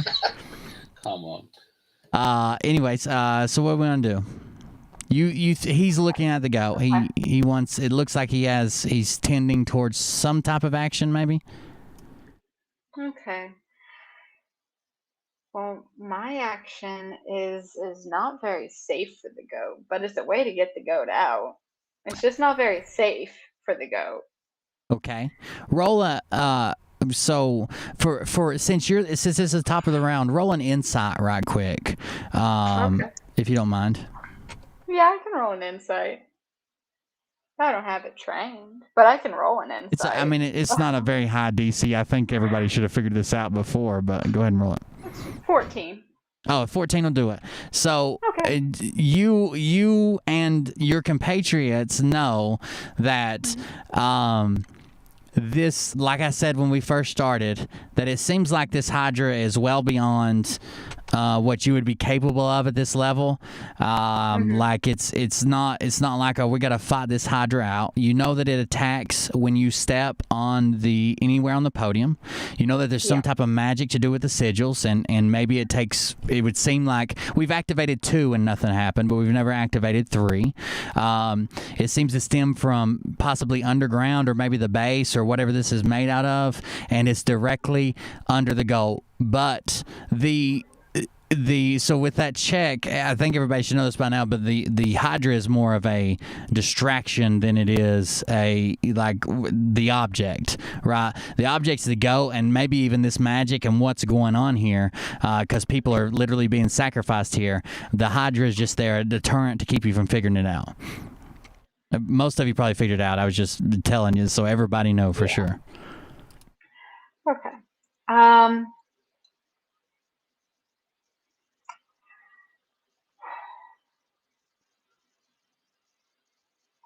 I am going to, with my action, I'm going to lasso the goat from this distance. Okay. I don't think that I would be proficient in rope. Well, are you? I don't know. A whip is like a martial weapons. I don't think you'd probably be proficient in lasso. Do you have a backstory of being like a cowpoke? No, I don't. I'm giving a quick check. If it counts as a simple weapon, but I don't really think that rope would count as a simple weapon. Well, I would say it counts as a simple weapon if you were like trying to trip somebody or trying to maybe even like have knowledge to tie a knot to hold somebody maybe. But I don't. I would say no, we're not proficient, but you can try it. It's not like the goat's clearly not going to help you, and you're off angle, and you're not proficient in it. But it's not moving, so like its its head's not moving around or nothing. It's not moving at all. Which is a plus. Sure. So and I have a good dexterity, so that's even why I'm trying this in the first place. Okay. So I figure I'll give it a shot, and this is to try to help inevitably get the goat out of there, and if necessary to try to jerk it out of there if all else fails and we need to get it out quickly. Sure. Okay, that's a 14, so 18 total. I would say an 18. You throw the rope. It goes over the head and snout. You think that it has a decently secure purchase, and as long as there's not an insane amount of resistance, that on your next turn you'll be able to maybe attempt to pull or lead. I don't know how hard you want to jerk it. I don't know if we're doing a strength test to rip the goat in half, but you think it has a decent purchase, depending on how much of a fuss would put up. It does land on the goat. There's a pretty good lasso. I didn't even know you were a cowboy, but this is a pretty good job. Pretty impressive. Anything else? No, that is it for my turn. It's just in case I or anybody else. I'm holding it loosely in my hands right now, so if anybody ends up wanting to grab the rope, then they can. So at the very least, we have a nice long lead on it. Absolutely. That brings us to Aquaria, standing in front of the only lit sigil, directly in front of it. And what would you like to do? Well, I made the fog cloud kind of transparent, but nobody's going to be able to see in that. I just so I could see if I put your player in there, we didn't lose him. But it's you'll have your attacks will be at disadvantage and all that stuff if you're in the cloud. Okay. I'm going to, seeing that Raina has got a lasso on the goat. Sure. Finally. Can I look and see what Aaron is thinking? Like, what are Aaron's intention? Can I use perception? Yeah, you can. Well, perception or insight, I guess. Yeah, sure. Insight. Let's go with insight. Sure. Yeah. So I'm gonna go ahead and roll the D20, right? Mm-hmm. And then add whatever bonuses you might have for insight. And if you're proficient in it, you get to roll your proficiency bonus. Okay. It's fine. Reroll. All right. That's a 20 plus. Wait, a natural 20? Like it A just natural 20? 20. Okay, you don't have to add Yes. anything. It's automatic. It's an automatic success. But so with a natural 20, Aaron is scared. Aaron wants to go back. Aaron knows about as much as you guys know. And the only reason he's running around lighting sigils and not stepping on the pad is because what he saw you guys do. He knows no more than you all do. You get the impression that maybe he's been here before, but if that is true, it was probably not when this was activated, because he didn't seem to know to warn people not to step on it. He didn't seem to know to hit the sigils. He did it after someone else did it. So if he has been here before, he doesn't know the secret. He just wants to go back without harming it. Okay. And then from there, how far away from the Citadel am I? From the sigil is it's right, the one that you're at's like right in front of you. You're in melee with it, so you're touching it. It's in the next square over. That's 5 feet. All right. Well, let's go ahead and pull out my rapier. Okay. And hit it. Sure. Roll for it. Okay.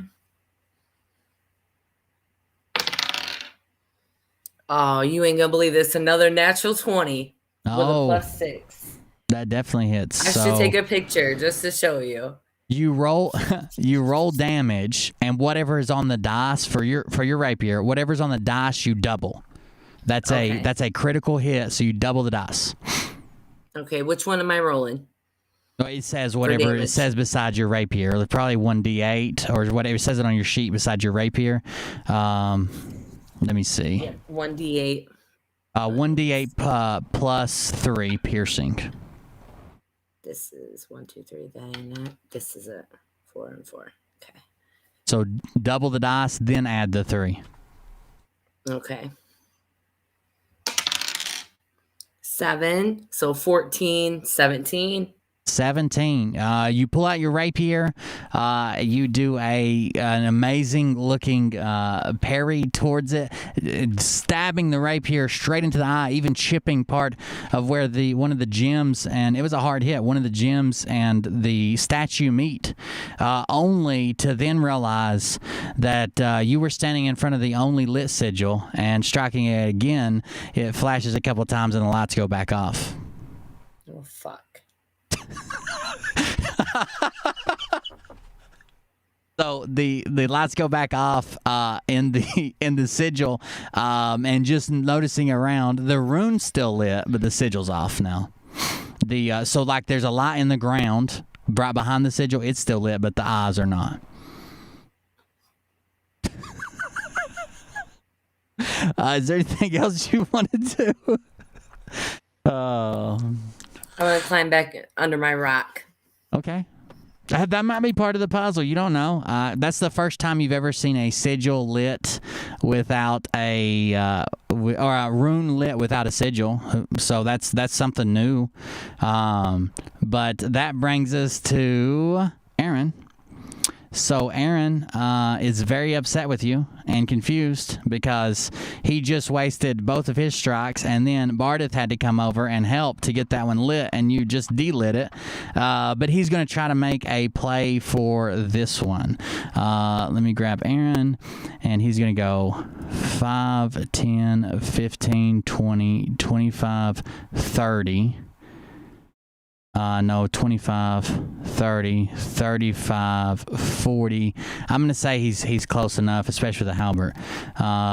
He's going to swing with his halberd on the sigil that no one's touched yet, because he sees everybody else lighting sigils.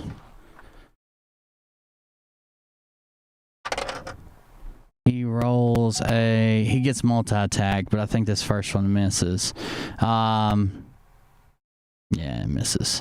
The first one, he's in his haste and panic over Lady Guinevere. He swings and completely misses the sigil. It wedges itself in the podium beside it, and he pulls it back out and swings again.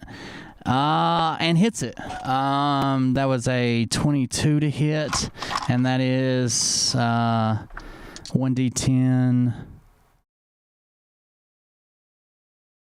Oh shit! This is all messed up. It's +5 to hit, reach 10. It does have a 10-foot reach. I didn't even know that. One target hit, 1d10. +3. Idiots. It says +30 on 1d10 +30 is what it says, but that can't be right. I'm not rolling 12s.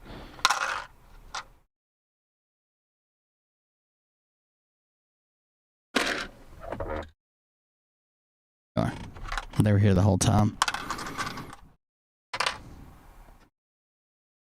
He rolls a d10 for a 6 plus, what did I say, +3. 1d10 plus 6 plus 3 for 9 points of damage. The sigil on the north end and the rune behind it light up and begin to glow. The first hit misses, second hit strikes true. It flash, and then it takes off. And as it's kind of lighting up, and you almost hear like a whirling, like there's some type of energy or something involved. As it's lighting up, it lights up the rune behind it to the north of the goat. So this is the only sigil lit, but there's 2 runes lit in the floor surrounding the goat. And that's going to be the end of his turn, and that brings us to the goat. The goat is standing as still as it can. Let me roll this right quick. That's what it was doing last round. Let me roll a... There it is. The goat stands strong, not moving, staring straight ahead, not even noticing its master off to the side, or if it does, not paying attention to it. And you've seen the love they shared. It's very rare that he enters a room or line of sight that the goat doesn't get pretty excited. It's out of the ordinary. That brings us to Josh. Josh is not here. He had to leave early for his wife. I told him that was fine. So let me find his character and I'll do something. Damn it. Does he? Let me see. Hold on. I don't know if Josh has a ranged attack or not. Bardeth. He has javelin longsword. Oh, javelin's a ranged attack. His javelin longsword. So Josh is going to. He's going to step 5 feet to his right to clear a pathway where he's not going to hit any friendlies or the goat, and he's going to launch a javelin. Fuck. Yeah, I already said it. He's gonna launch a javelin towards the sigil on the far side. It's +7 to hit. He rolled a 13. That's a 20. That just hits. And what is a javelin damage? 1d6 +4. He does 1d6 +4. He does 5 points of damage, but striking the rear of the sigil towards the inside actually does not light up. Like, you're all waiting for it. You're anticipating it. You saw how hard it hit. It was a direct hit, but nothing lights up. Nothing changes on the sigil or in the runes on the ground. That brings us up to... Zay, you get to roll your intelligence or investigation now, Zay. All right. With before you roll, go ahead and roll with since I'm taking your action away, we're going to say that you take the time out. Maybe you have a book of common infernal phrases. You got a book to do sketches with. You're going to really do an investigation, so roll with advantage for an investigation check.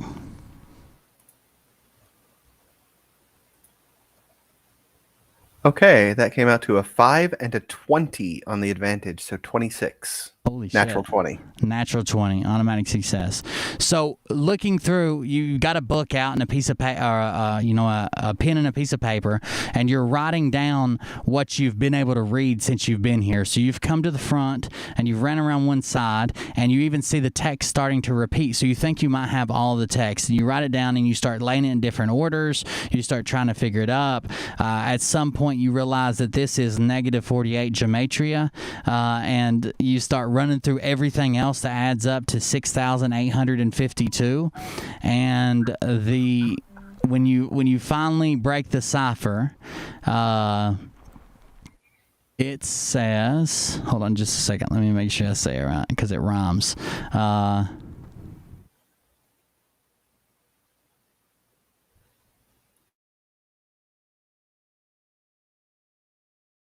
It says, so when you break the cipher, you're like, I got it. And everybody's like, what is it? And they turn to look at you. It says,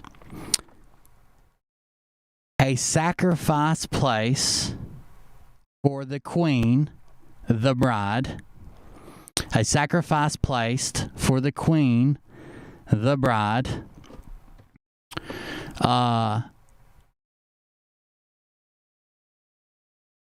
Activate the runes to see where the king resides.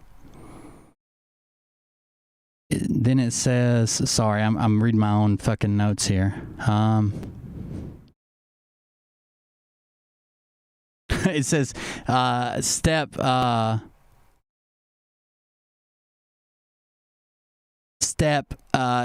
not step, be quick to get away.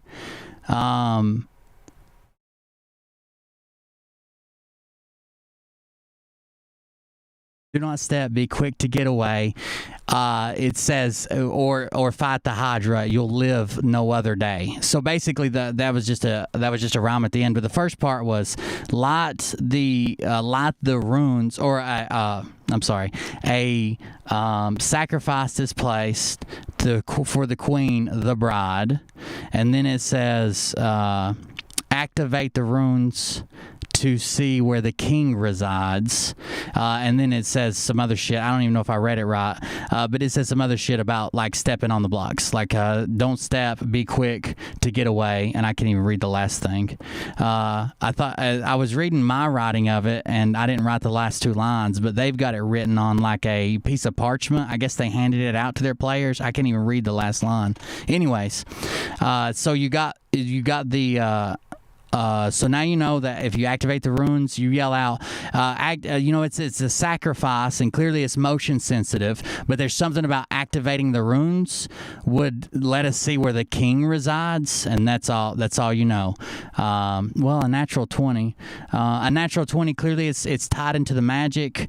You don't know what the king is, but clearly this is the queen. So maybe it's her mate, maybe it's another Hydra. But you feel like it's only attacking when you step on stuff, or lashing back out blindly when you attack it. And if you activate the runes, something happens. See where the king resides. You don't really know who the king is. Okay. And you still have movement if you want to move or do anything like that. There's two runes activated, one sigil. I'm going to move back down in front of the altar. Okay. Again, by the front step there. However far I can get with 40 feet. 10, 15, 20, 25, 30, 35, 40. You'd be like real close to the front step there. Okay, and that's going to be my turn for now after letting everyone know that the runes need to glow. Okay, letting everybody know that the runes need to glow. Sure. Okay, with a natural 20, I probably should have done this. I was trying to think of something to give you extra. With a natural 20, I don't know, by the grace of the wizard god that you worship, you also understand a relationship with, it can't be dispelled. You tried that. You also understand a relationship that the sigils and the runes may be separate codes. So it says just light the runes to see where the king resides, but the sigils do something different. Like we've got one sigil that's lit and the runes lit, and then we got one that isn't. So we know we can turn them on and turn them off, basically. So it's like there's two different locks to unlock. One lock has to do with the sigils, but it also lights the runes, and then the other one would just be the runes. And the quote mentioned the runes. It did not mention the sigils at all. So you feel like there's maybe two combinations or two outcomes that you could have, one for the sigils and one for the runes. All right. Okay, and we've got 2 runes lit, and that's the end of your turn. No bonus action. That's it. Okay. Who's next? Imzel. Hi. So we can activate these bitches by flames, right? You can activate them by an attack. You've gathered it takes a pretty high DC to hit it, but not a lot of damage. That's so like typical in D&D 5e. A lot of objects have like a DC of like 20, but like a rope if you're hitting a rope with a blade, it only has like 2 or 3 or 5 damage points that you cut a rope. But it's harder to hit because it's so small, or because it's made of stone, or because it's a fucking wall. So like you got to find kind of a weak spot in it to get something to happen, a reaction. So yeah, any attack will seems to light the runes. Okay, so I want to use my sacred flame, and I want to put it right, like it's not a flame that can be extinguished. Okay. So I want to like light this bitch up so we can see what the fuck we're doing. Because this on and off shit, I gotta see. Like I can't see. It's fucking with my eyes, bro. So you've got sacred flame. This is flame-like radiance that descends on a creature that it's not a creature. The target must succeed on a dexterity saving throw, and he couldn't make a saving throw. I don't think you can put sacred flame on an object. On the goat? You're gonna set the goat on fire? Fuck it. Okay. It's a magical goat, right? Well, he let you guys know that he's treating it like a familiar. He has a relationship with it like a familiar, but he cannot poof it in and poof it out. He can't make it. It's an actual animal that he has some type of soul bond with, that you're getting ready to kill. Like yours, you can make it disappear and come back. It's not a real animal. It's an animal you made. His is a real animal that he raised, that he has some type of bond with, to where he can get the same results, but he can't make it. He can't get it back. So fire bad. It killed goat. I mean, he might attack. I mean, he seems pretty attached to this goat. It would be bad for him. I guess you could care less, but he would be pretty upset. Somebody said it's the pizza place all over again. Oh, who's at the salad bar? I feel like if you set the goat on fire, I don't think its determination is going to hold it there anymore. So it's going to run and probably get the attacks from stepping. Not to mention you've just made an enemy that's standing behind 2 of your friends over there, and from what you've seen in him in combat so far, he's a pretty bad dude. I mean, he would be a stout opponent if Aaron starts attacking you. That's fine. So we're not gonna use the sacred flame. We're not gonna set the bitch on fire. We're gonna use a continual flame, like a torch. Okay. Right? So the continual flame says a flame equivalent in brightness to a torch springs forth from an object that you touch. So could I make my way up to like one of the sigils and touch it so that it can be like like Lady Liberty? Yeah, you could do that. You want to let me read it. Create or destroy water. Continual flame. A flame equivalent in brightness to a torch springs forth from an object that you touch. The effect looks like a regular flame, but it creates no heat and does not use oxygen. A continual flame can be covered or hidden, but not smothered or quenched. And it's one action. It's done by touch, verbal, semantic, and material, and it stays until dispelled. Okay, sure. So you want to go up to that sigil right in front of you? Is that what you're saying? Yes, correct. Okay, so we'll use 10 feet of movement. You come up to it, and then you cast continual flame through touch. There's no. I'm not making you do all the components, but there's no attack roll for it. So you guys watch her walk up. As she's pulling her hand up, you can already see like, while she's moving her hand towards the sigil, like her fingertips are leaving a trail of not smoke, but like heat traces that you would see like on the highway, like out in the desert, like heat rising. Her fingertips are already leaving a trail of it, and the closer it gets, the hotter her fingertips seem to get, until her actual fingertips seem as if they're fire. And as soon as she touches it, it leaps from her body, and now the sigil is on fire and burning. And let there be light.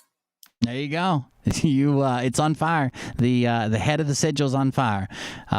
Nothing else happens. It's just on fire, but it is on fire.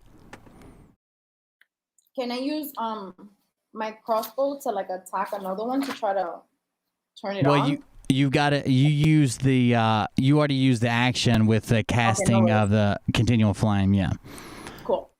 I'll stay right there. Yeah, you could stay there. That's the one that does not have a rune lit or the eyes lit, either one. That's the end of your turn. And who's next? The Hydra was not attacked.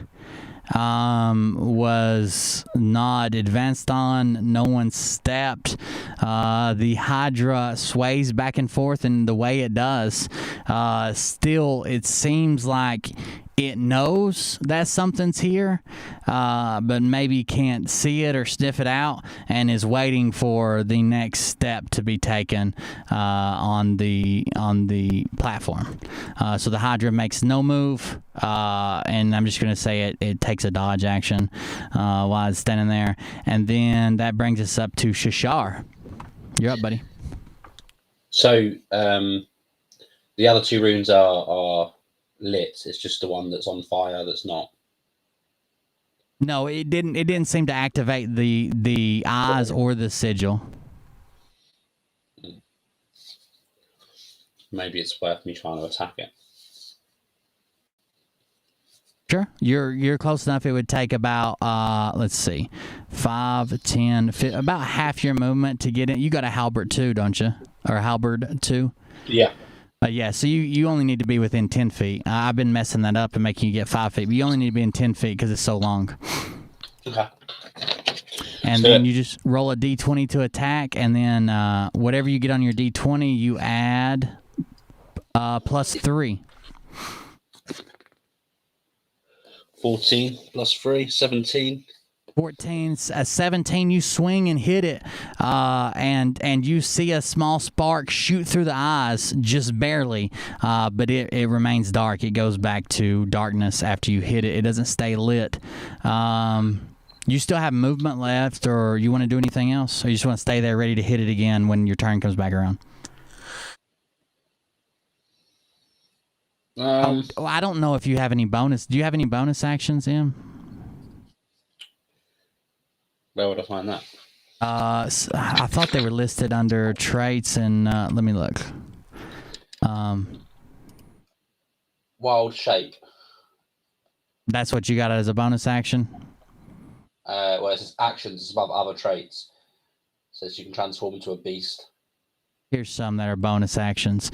You invoke a fiery blade in your free hand. The blade is a scimitar in the size and shape of a scimitar, and it lasts for the duration. If you let go of the blade, it disappears, but you can invoke the blade again as a bonus action. So what you got flame blade, which once you activate it, you could do it as a bonus action, but you can't right now. You have to activate it one full time. The creature or half as much damage as a bonus action. You can move. Oh no, that's on a spell already cast. It looks like you got some that are like once you cast it, you can do stuff with it as a bonus, right, yeah. But not cast it as a bonus. Let me make sure. Including you has 10 plus. No, you do have cast on the trace. Yeah, you don't have any bonus actions that are worth using right now that I see. I just want to make sure. I haven't looked at anybody's bonus actions. You just want to stay there ready to attack again? Yeah, can Rusty attack the sigil? He can, but let's see. He can with a successful athletics check, and then I don't know that he would do enough. Let me see right quick. Yeah, it might be non-beneficial for him. Hold on. Maybe break out his teeth. Who knows? But we can certainly check. He is just a general dog, possibly a mutt. He has +2 to hit. It would take a perfect roll on his damage dice for him to do enough damage. So you can have him attack if you want. I mean, it's up to you. 7. Yeah, he's plus 2 to hit, so no. Plus 2 to hit, that'd be a 9 that he misses. He dives for it and misses, but he looks happy as hell. His tail's wagging and all kinds of shit. He's enjoying his day in the park. Good boy, good try. Pat him on the head. All right, coming back around again.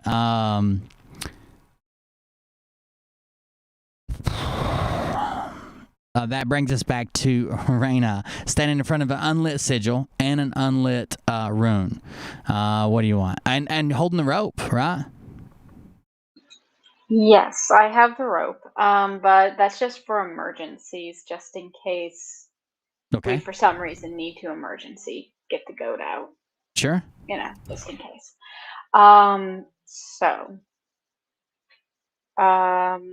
I'm going to, since everybody's focusing on getting the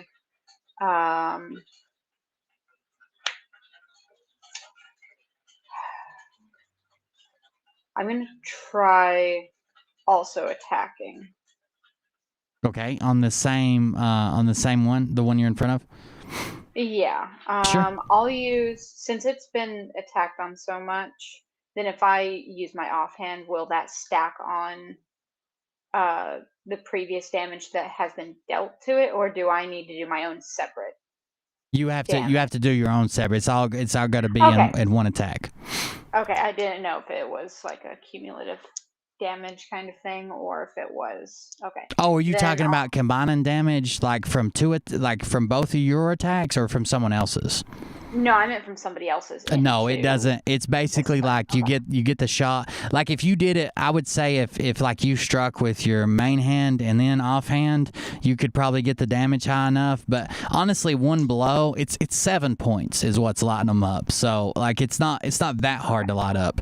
But if you needed it and you have 2 attacks, I would let you have both of them if you had to add them together. Okay. Well, I'll use my main hand. Sure. My offhand by itself actually can't do it because it's just a D6. Oh, I got you. A dagger or something? I got you. It's a short sword. But, yeah. It just does 1d6. With the offhand, I got you. Yeah. So, use my main hand. And actually, because of them being there, then if I can, in my movement, go over to the other one, then I won't force them to have to move on their next turn. I'll move over to the other one. To the opposite side or to the north? The north one, because I'm presuming that the north one hasn't been lit up. The north one is lit. He hit it. He missed it with his first attack, but he gets multi-attack, and the second half, the sigil and the rune are lit. The one on the west is just the rune because they hit it twice, is what you perceive, and then yours, neither one of yours is lit. Okay, well then never mind. I'll stay on this one. Sure. So that will be 17 to hit. 17. I may miss with that. Yeah, I may actually miss with that. Yeah, that misses. Yeah. Okay. Then I'll have to hit with my offhand. Okay. Okay. That will be 20. 20 hits. Okay. At the very least, I can add my stat to damage since I didn't add it with. Okay. Yeah, I gotcha. I rolled my wrong damage dice. Sorry. That will be 10. 10 lights it up and lights the rune behind it. Give me just a second to look up something right quick. I didn't expect it to happen that quick. But yes, it does. That's enough. It takes 7 points of damage to light it up, and it's a 20 to hit it.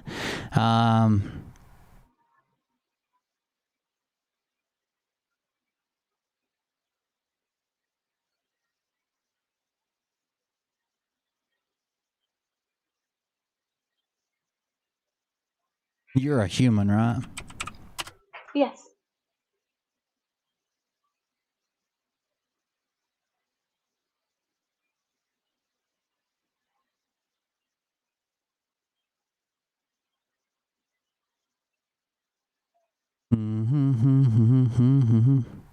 Let's see. So medium. You need to roll a strength saving throw. You're concerning me. Roll a strength saving throw. 16. A 16. So here's what happens. You hit. You light the sigil lights, but that's only 2 sigils. Not all 3 of them are lit.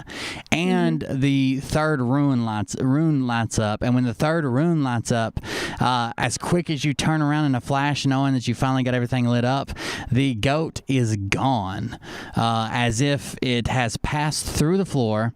And you have a lasso around its neck. So now it's falling and the rope pulls tight and you're able to put your feet in and hold, and you don't get dragged out onto the platform because you're both medium creatures.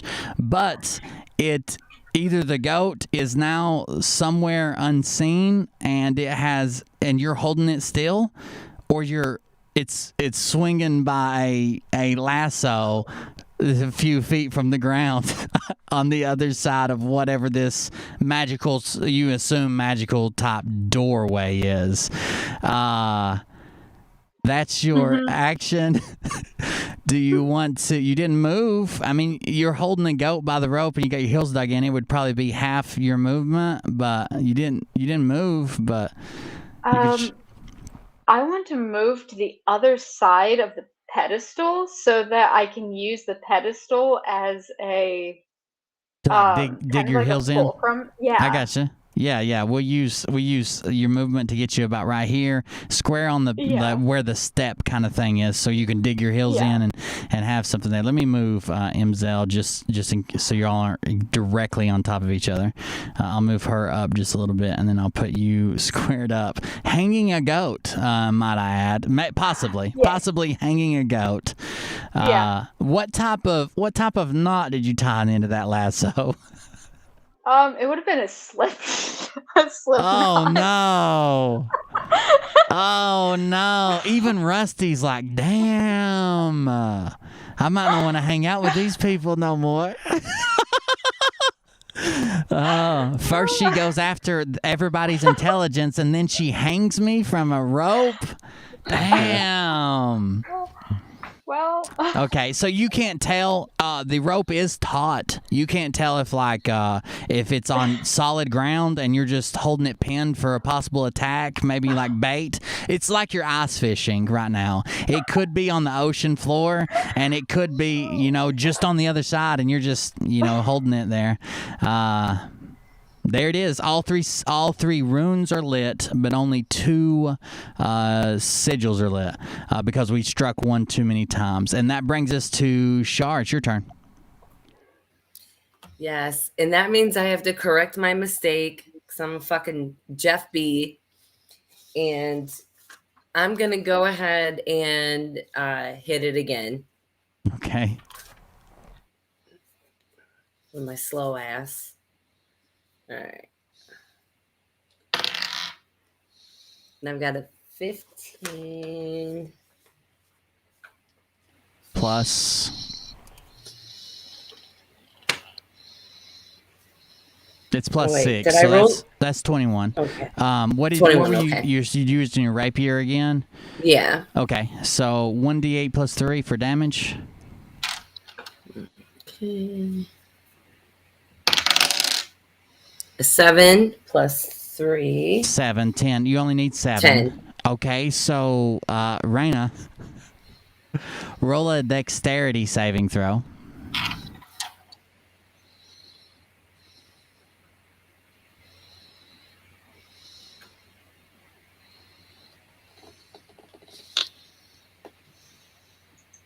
This has been a weird night. 23. 23, great. So here's what happens. Aquaria realizing her mistake, she hit one too many times, so they were both off, and then they were both on, and then she turned the sigil back off. So when she strikes it again, she strikes true and accurate with her rapier, hits it, deals the damage. When she strikes it again, she doesn't even have time to look to see what happened, because all she hears is Raina go, ah!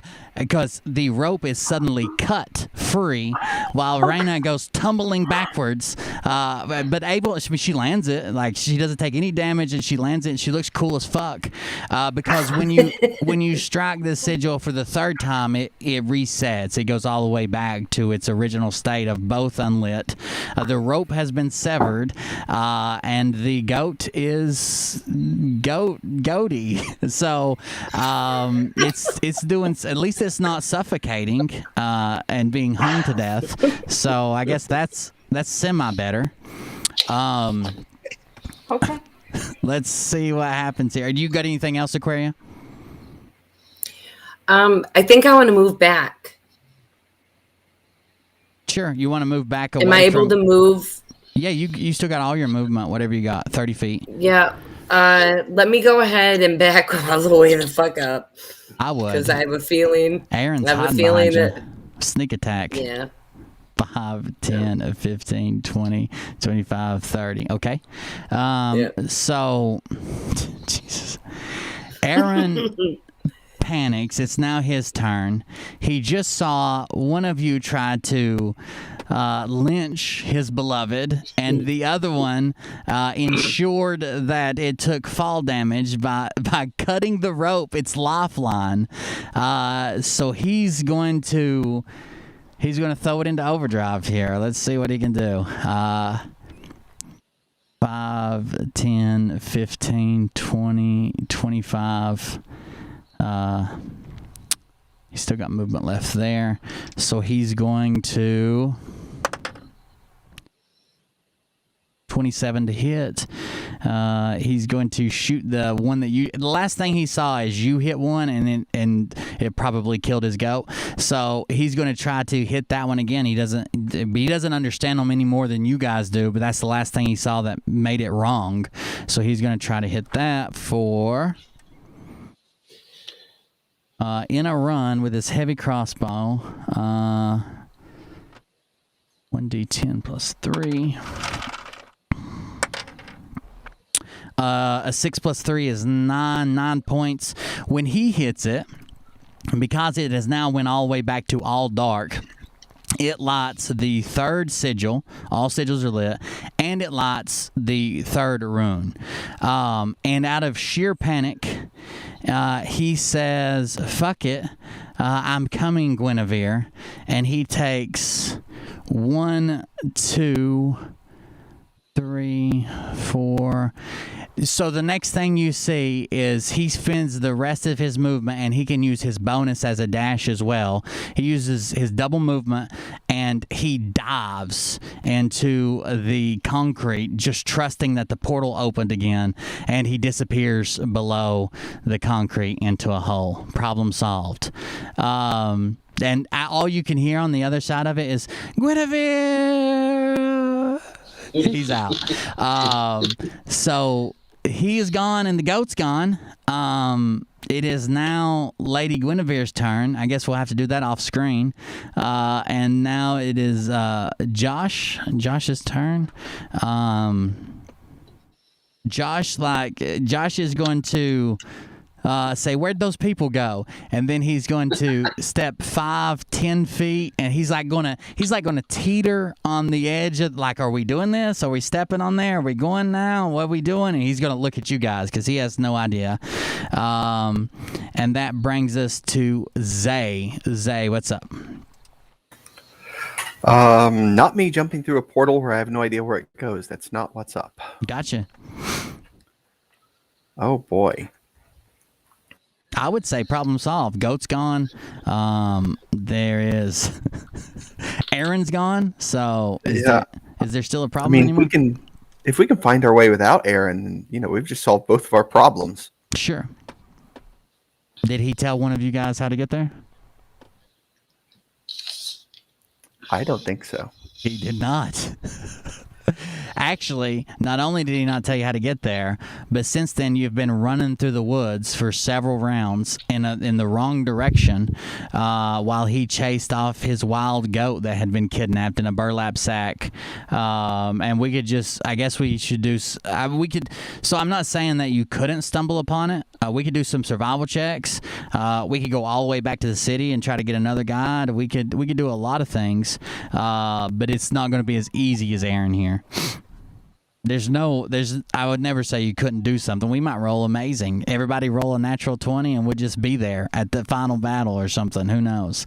But he is your guide, and I don't think he told anybody else how to get there. And he got rid of the one guy who knew the one guy didn't even know where the actual place was. He knew where he met a guy that took it to the actual place. The thief that you guys were trying to use. But he got kidnapped. Is anyone in our party actually trained in survival? Is anybody trained in survival? Maybe M. M has no. M is not. Josh is not. And let me check. Yuri is not. And if Shar said not me, that would be no. I guess we have to go through the portal then. So we're diving in? Yeah, I think I'm going to have to dive in. I'll just... You want to, real quick, make a perception check, Zay. Okay.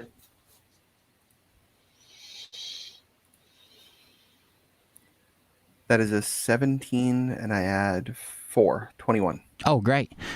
So Aaron just walked across the pad that no one could walk across without activating the Hydra. Now, it hasn't been the Hydra's turn yet, so the Hydra could make a reaction, but your best guess would be, had you hit them all in the correct order and not just been fucking around and not paying attention, had you hit them all in the correct order, that maybe the sigils turned off the floor or whatever is telling the Hydra that something's on it and where to strike, and the runes opened the door. So now that all sigils are lit and all runes are lit, you could just walk over there and lower yourself down. You could tie off a rope. It's not like a Die Hard movie where you got to dive and they're going to be gnashing at you from behind. Your best guess is that they're probably off now, whatever was going on there, when all 6 are lit.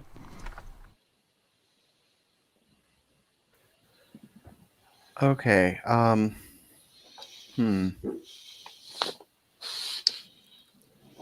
People are saying problem solved, walk away.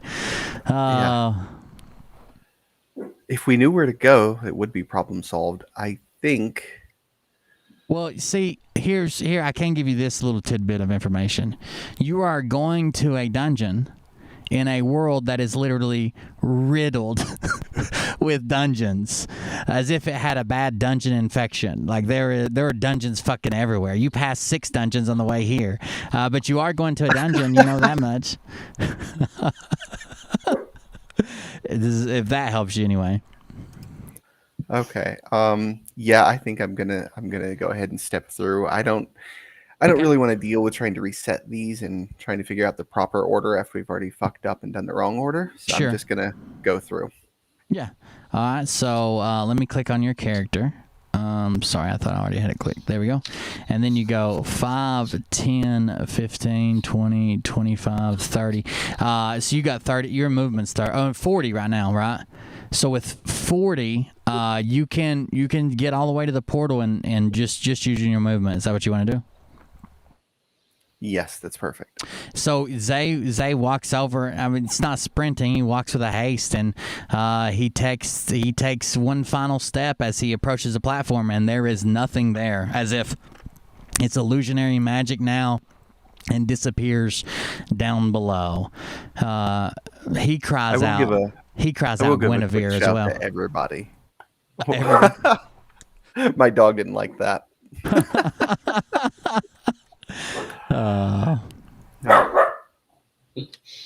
So Zay is down in the hole, and we'll have to catch up with him on the other side. Who's next? Imzel, your turn. Oh God. I don't want to follow him down the fucking rabbit hole. First roll a check to see what all is flammable around you. Okay. I'm just kidding. I'm just kidding. Everything's flammable when you're around. That was the joke. Yeah. So, what do you want to do? You could make it in one move down the portal. Can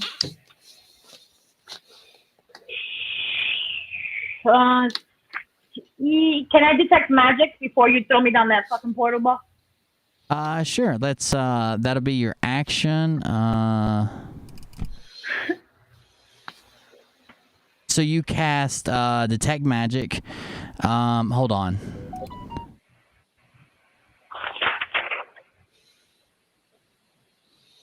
You only have detect magic as a ritual, which means that you would have to sit down and cast it, and it takes 10 minutes. You can, but it takes 10 minutes to do it. No, because he's already down the rabbit hole. Then I gotta go. They are gonna no. The 10 minutes. I'll be the last one down the ball. Wait till you see how much time, how much faster time passes on the other side of that rabbit hole. He's 84 years old right now. Oh, Jesus mercy. So what we're gonna do is we're just gonna go. We're gonna fuck it. Just jump in the line. Let's go. So not only does she start immediately break, if she sees Zay disappear, she immediately breaks for the thing. She does a cannonball. Like she pulls up, tucks her legs, staff straight down. Let's go, cannonball. And the last thing you see before her top hat disappears is a tiny little flame burst up, just in case something else needed to catch on fire before she disappeared. And she is gone into the portal. No attack, no anything else from the Hydra. Let's see. That brings us to the Hydra.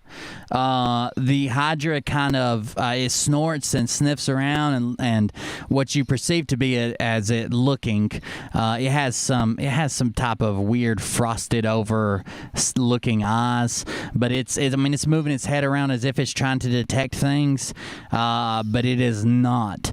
And when it starts its turn, it begins sinking back down below the water from whence it came, and Aquaria pays special attention to it going away the same way she did as it rising from the water, and the Hydra begins to drop. It will take, this son bitch is huge, it would take rounds for it to drop all the way down, but it starts to drop back down in the water, as if it knows meal time's over. And that brings us to Shashar. Can I send Rusty out and back in again if it's safe? Sure, if it's safe. Okay, let's send Rusty in, and then. Okay. So you say do an animal handling check.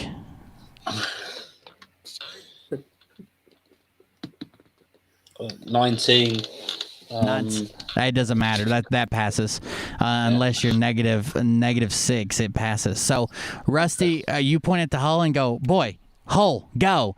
And Rusty looks at you for a second, and then you give it this determination look, like some Eye of the Tiger shit, to where you can literally watch Rusty's chest swell up, and imagine a cape blowing in the wind as it trots forward, feeling more swole than ever. Like it looks like one of those guys that can't even wipe their own ass as it's walking over there. And the last thing you hear as the front paws step to the part that's corporeal that you could step through is, "Arr!" And then it's on the other side of the portal. You say, "Rusty, back! Rusty!" It is absolutely gone. There's no way back this way, or something. Yeah. Well, that doesn't seem very safe to me. Well, I mean, you were hanging a goat from 20 foot of rope, and it couldn't just like if there was just another floor underneath it that Rusty could jump on and then come back out of.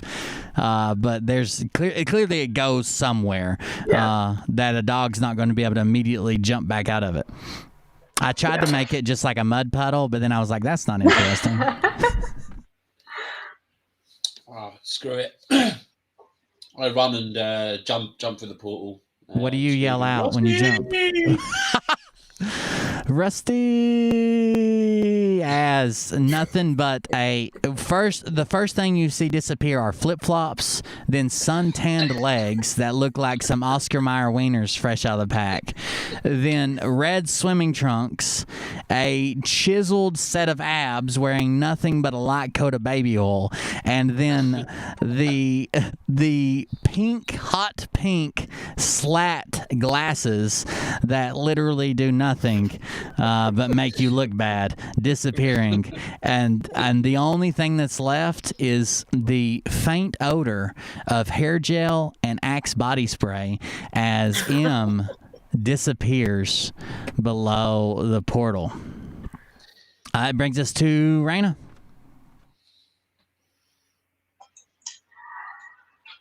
Looking around, and then, well, I guess if they've all gone through, then no point in staying behind. So we're going after the stupid goat.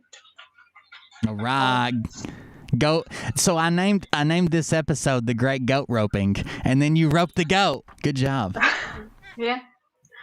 So I'm just going to walk up to it, and then just doing a light hop to go through and preparing to do a roll whenever I hit whatever bottom is going to be there. That's right. So Raina walks over as if she has won the Cat Burglar of the Year award, and she is showing off her technique. It is like when you see her jump in, you're like, how many holes can one person jump through that they become this comfortable with jumping through a hole? Because she disappears and makes it look graceful and also makes you jealous at the same time as she disappears down below without making a sound, stealthy as fuck. And she is gone on the other side of the portal. That brings us to Aquaria. You already know what I'm going to do. I'm going to use double the moves and just call me Alice because I'm hopping in the rabbit hole today. That's right. 5, 10, 15, 20, 25, 30, 35, 45, 50. At about 55, the floor is non-existent. And you take one hop in. What do you scream as you disappear? Teach me how to Dougie. Teach me how to Dougie.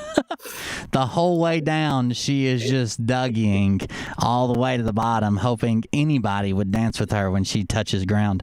And that leads us to Josh. He says, where did those people go? And then he makes a dash for it. He's not going to be left alone, especially with a 3-headed Mike Hydra. So he was actually the one who started it, but he didn't know what everybody else was going to do, and I wasn't going to make the decision. So he goes 5, 10, 15, 20. When he gets there, the hole was clearly human-sized. Josh is a huge creature. He's a dragonborn. Like, he's half dragon. He's got shoulders. Like, he turns sideways to go through doorways. And when he comes through, you're like, oh, my God, I hope he's centered. If anybody was there to see it, the Hydra is sitting there like, this son of a bitch is going to get stuck. But no one else is there to see it as he drops below, praying, his shoulders clear.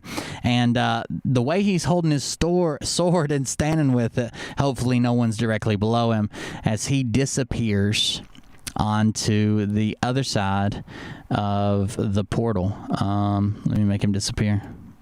And everybody's through the portal, and the Hydra slowly sinks back into the ocean. And I guess I can take down the fog too. So I can, let's do this. I'll just leave that up. It's fine.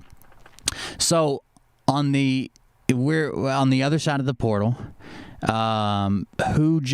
Zay jumps first. So Zay, as you're falling, it feels like you're falling for a pretty good while. But it's also, do you have dark vision? I do. So it's not it's not super hard to tell that you can you see walls passing through. One thing that you notice as you're falling 6 seconds ahead of your friends is you do hear people screaming behind you, but you notice that towards the end of your fall that you're slowing. Just before you touch the ground, as if there was something. Actually, roll a perception check.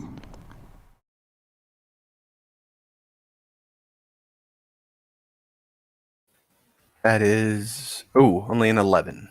An 11, you just realize that you're slowing some, and then you don't feel like you take much damage on the way down. Roll an athletics check.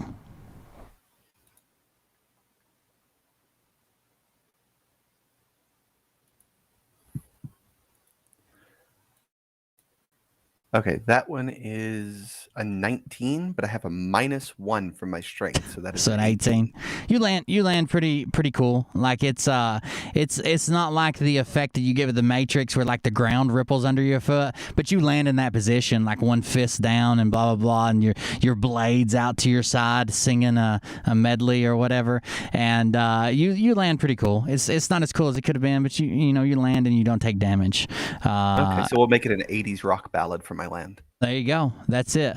And you land, and then the next person down the hole was Imzel. Imzel, do you have dark vision?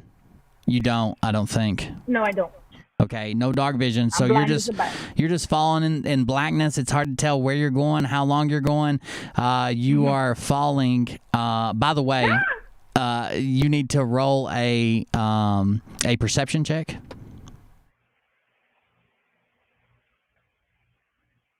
Okay. 15. A 15 or a 16? 15. 1-5. Okay, a 15.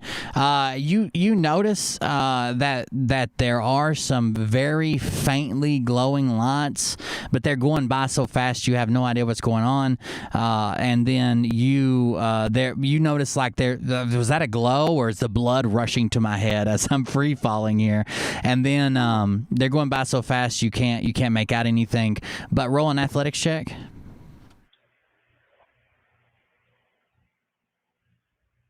18. 15 plus 3 is 18. 18, you land right beside Zay in the same position, and then look at him like, I did it better. He doesn't think so, but you do. And you land. That brings us to Shashar. You got dark vision?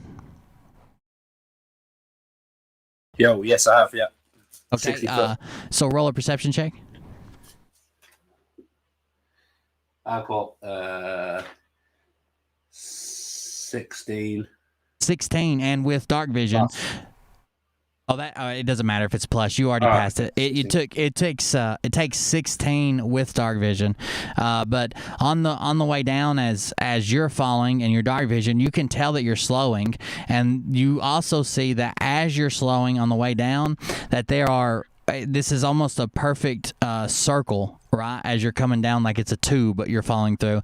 That there are some type of arcane runes carved into the wall in multiple points as you're falling down. And what is happening is as you pass one, when you break the barrier of one set of them, they glow a little bit, and then the next one they glow a little bit, and they get progressively closer the further you get down, and that is what is breaking your fall. So it would be like until it breaks your fall, and then roll an athletics check. 8. An 8. You land on Rusty. Yeah. Oh no! Rusty takes 1d4 of damage, and you take 1d6 of damage. Rusty takes 1 point of damage. I'll mark it on his sheet, and you take 1d6 of damage just because you landed on the dog, and you we'll say you twisted your ankle. It's not a bunch of damage, but you take 1d6 damage. 3. Rusty is not looking at you. Oh no! Like sorry, that's my damage. Yeah. Yeah. he has seen the love that Aaron has for his goat, and then being commanded down a hole, and then you jump on top of him as if you commanded him to break your fall. He's looking at you with a little bit of doubt in his eyes, but you're still alive. You're not gonna die. Everybody lives another day to fight, and you are on the bottom. That brings us back up to Raina. Do you have dark vision? No, I do not. Okay, roll a perception check. That is 19. 19. So on a 19, that's what you needed to, even without dark vision, you see a glow on the way down, and you can tell that they're more repetitive towards the bottom, as if there's some type of arcane braking system built into this. Like, it wasn't just like you're in straight free fall. One hits you and you slow a little bit, then 1-2 hits you, and then 1-2-3 hits you, until there's just like a rows and rows of them, until they almost stop you, and then they drop you the last like few feet. Roll an athletics check. Okay. Not as good at athletics, but that is a 14 and my 2 athletics for 16. 16. You land and stumble a little bit, but you make it seem like you did it on purpose to see if anybody was like sneaking up behind you. Like, you stumble and then like snap around like, eyes in the back of my head. Actually, that's just what you say. Eyes in the back of my head. You don't know if anybody's there to hear you because you're just standing there in the dark, but you say it, and you stumble a little bit. Take no damage. That is Aquaria. Do you have dark vision? You do. Everybody knows I wear my sunglasses at night. That's right. Absolutely. So, roll a perception check. 16 plus 4, so 20. 20, and with dark vision, not only do you fall down and you see the runes, there is enough light, dim light, coming from these rooms. They don't get bright. Not everybody's going to see them.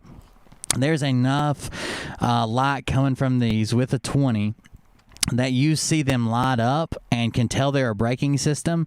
And some of the ones that you are seeing slower, you notice that not only do they start out, not only are they increasing in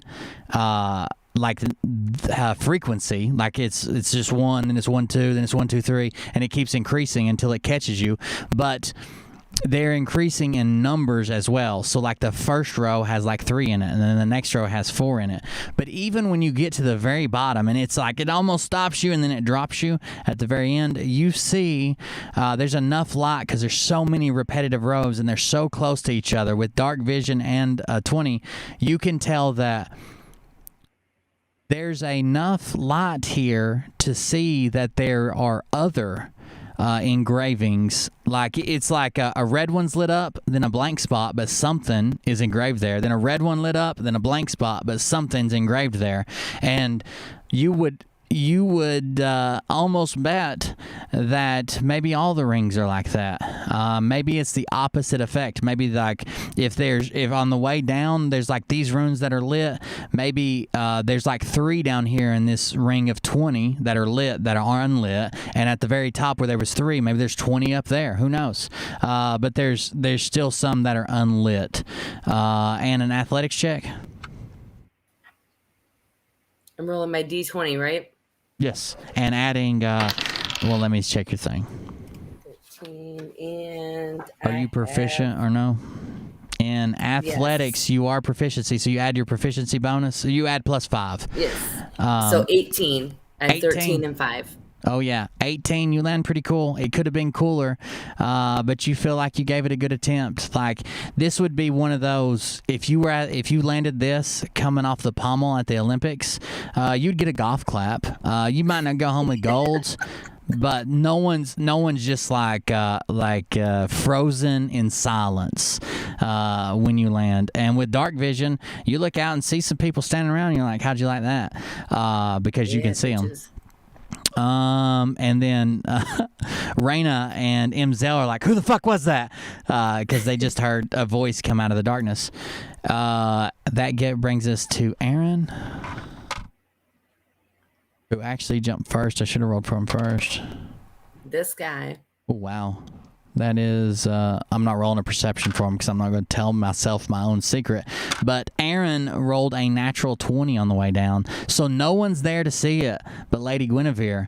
But not only does he lands in such a way that he's already on one knee. He's already got a hand out and a hand tucked and in a complete bow to his lady who is upon the ground. And he softly kisses her on the forehead.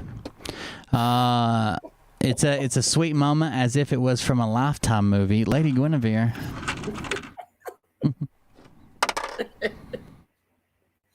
Lady Guinevere lands pretty indifferently. She doesn't take damage, but she clearly wasn't expecting a fall or to be hung or to fall again to when the rope is chopped off while she was hanging from it. But she lands indifferently. Like, she doesn't take any damage, but she could have done a lot better. And is that it? No, Josh, right? Josh. Oh, God. Josh rolled a 9 plus. He is proficient in athletics plus a 5 for a 14. Josh rolls a 14 and he lands without damage, but he also stumbles a few times. And even he's so big, he stumbles, and once you get that much momentum moving, he stumbles like into a wall. He doesn't take damage, but he's clearly been thrown off by this falling. And let's see. Does he have dark vision? Hold on. I would think so with a dragon. Hold on. Vague ancestry, jack of all trades, short rest, long trance, song of rest, shelter of the faithful. Maybe he doesn't have. Oh, dark vision 60 feet. I'm sorry. Dark vision 60 feet. So he has dark vision, so he stumbles a little bit. He lands up against the thing. But he doesn't take any damage. He's able to save himself. But he was thrown off by this falling and then slowing and then whatever was going on, it threw off his balance a little bit.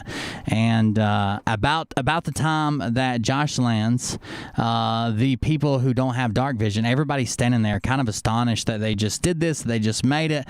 People with dark vision are trying to estimate the fall. Everybody's afraid to speak, looking out in the darkness. You hear a bleat from a goat and a low growl from the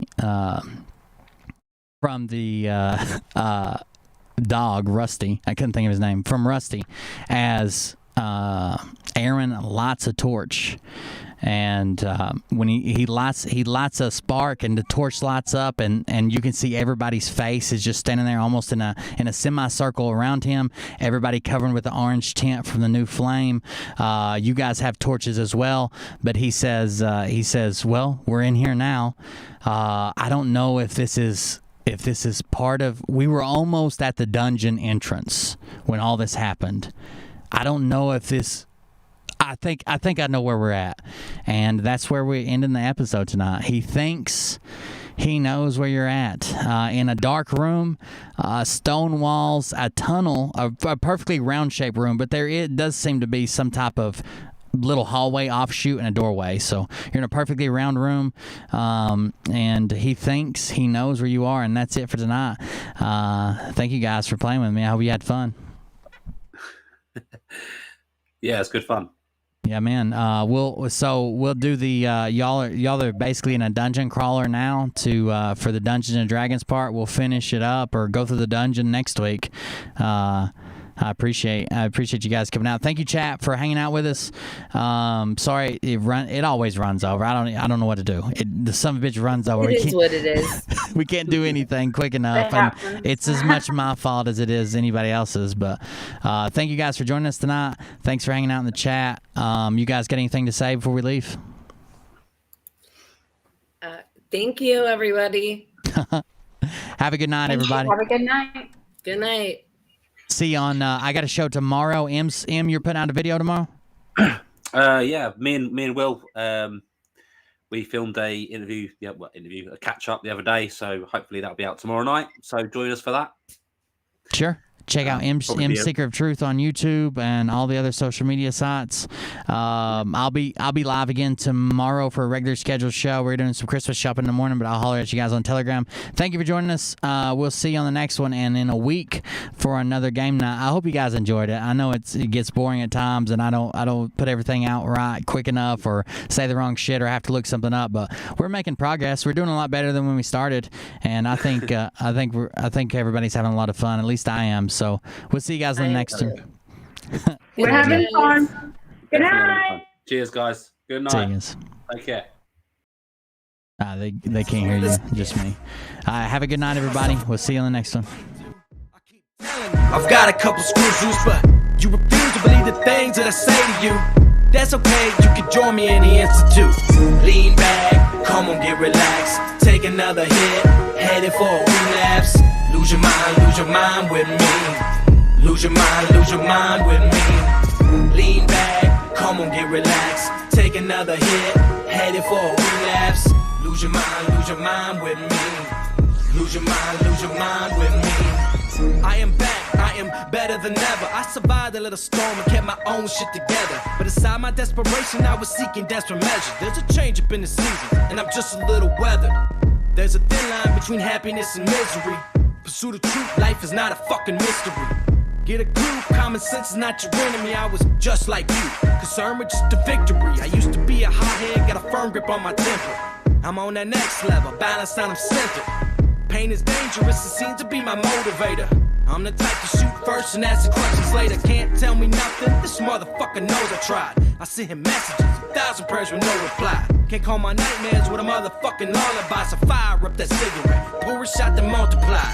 Lean back, come on, get relaxed. Take another hit, headed for a relapse. Lose your mind with me. Lose your mind with me. Lean back, come on, get relaxed. Take another hit, headed for a relapse. Lose your mind with me. Lose your mind with me. Yeah, I'm really sick of dealing with this shit. I guess it's just the story of my fucking life. You don't want no drama, I don't want no problems. Keep my head above the water, keep my feet above the bottom. I done paid my dues, welcome to the drama club. I done paid my dues, welcome to the drama club. You don't want no drama, I don't want no problems. Keep my head above the water, keep my feet above the bottom. I done paid my dues, welcome to the drama club. I done paid my dues, welcome to the drama club. I watch my life become a circus, it's a fucking institution. These ludicrous lunatics are loose, and now I'm fucking losing it. I'm cautious of my actions, don't ignore the yellow tape. My reactions won't be stuck, it's rough, meet me at a hell's gate. Cause lately I'm feeling crazy, I'm panicked, this got me stressed. This 9 to 5, my family life, I don't need this pressure on my chest. You insist I not exist, I walk myself away from this. So cut the shit, I call it quits, you're such a fucking narcissist. These fairy tales of family life, and make believe, don't buy the hype. You have your family's merchandise. Spend enough time, I can buy my twice. Want my advice, don't sacrifice your own life at any price. What happens in the dark will eventually come to see the light. You don't want no drama, I don't want no problems. Keep my head above the water, keep my feet above the bottom. I done paid my dues, welcome to the drama club. I done paid my dues, welcome to the drama club. You don't want no drama, I don't want no problems. Keep my head above the water, keep my feet above the bottom. I done paid my dues, welcome to the drama club. I done paid my dues, welcome to the drama club. Where the fuck's my crown at? For dealing with these drama queens, I try to keep my conscience clean, been bursting through the seams. And this is my home, my throne, I'm not dealing with your hormones. When you occupy a glass house, you shouldn't be throwing stones. I got a couple of toys, mama's boys wanna call me out. Stop making noise, you made your choice, better watch your fucking mouth. Foolish shit, you hypocrite, your foolishness, it makes me sick. Every dog has a status, what to say that life's a bitch. My tank is running on empty, my patience is wearing thin. I give in, I'm convinced that revenge will be my best friend. I'm a beast on these boys, what it set me up to sabotage. Dead on arrival, ain't no reason for the triage. You don't want no drama, I don't want no problems. Keep my head above the water, keep my feet above the bottom.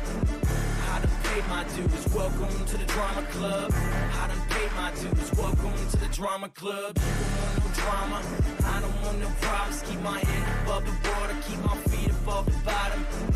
I done paid my dues, welcome to the drama club. I done paid my dues, welcome to the drama club. Nothing's ever easy in life. If it was that way, everybody would have what they wanted, right? There's a hole in my heart where the love for you used to be. Be careful what you wish for, cause now you're just a memory. It seems that only evil seeds flourish in this family tree. I'll never understand you. Your motive is a mystery. I wanted to myself what I did to deserve this. Sometimes I think you planned it out. There must have been a purpose. Never claimed to be anything. My life is never perfect. Look at what you did to us. Tell me, was it worth it? The pain I feel is amplified. The words are right and justified. No longer sitting ringside. Somehow I've been crucified. The things you said you can't deny. Hope it brought you peace of mind. You didn't waste no fucking time. So tell me now you're satisfied. Supposed to be my mother, supposed to be my brothers. But I'm not surprised at all that you left me in the gutter.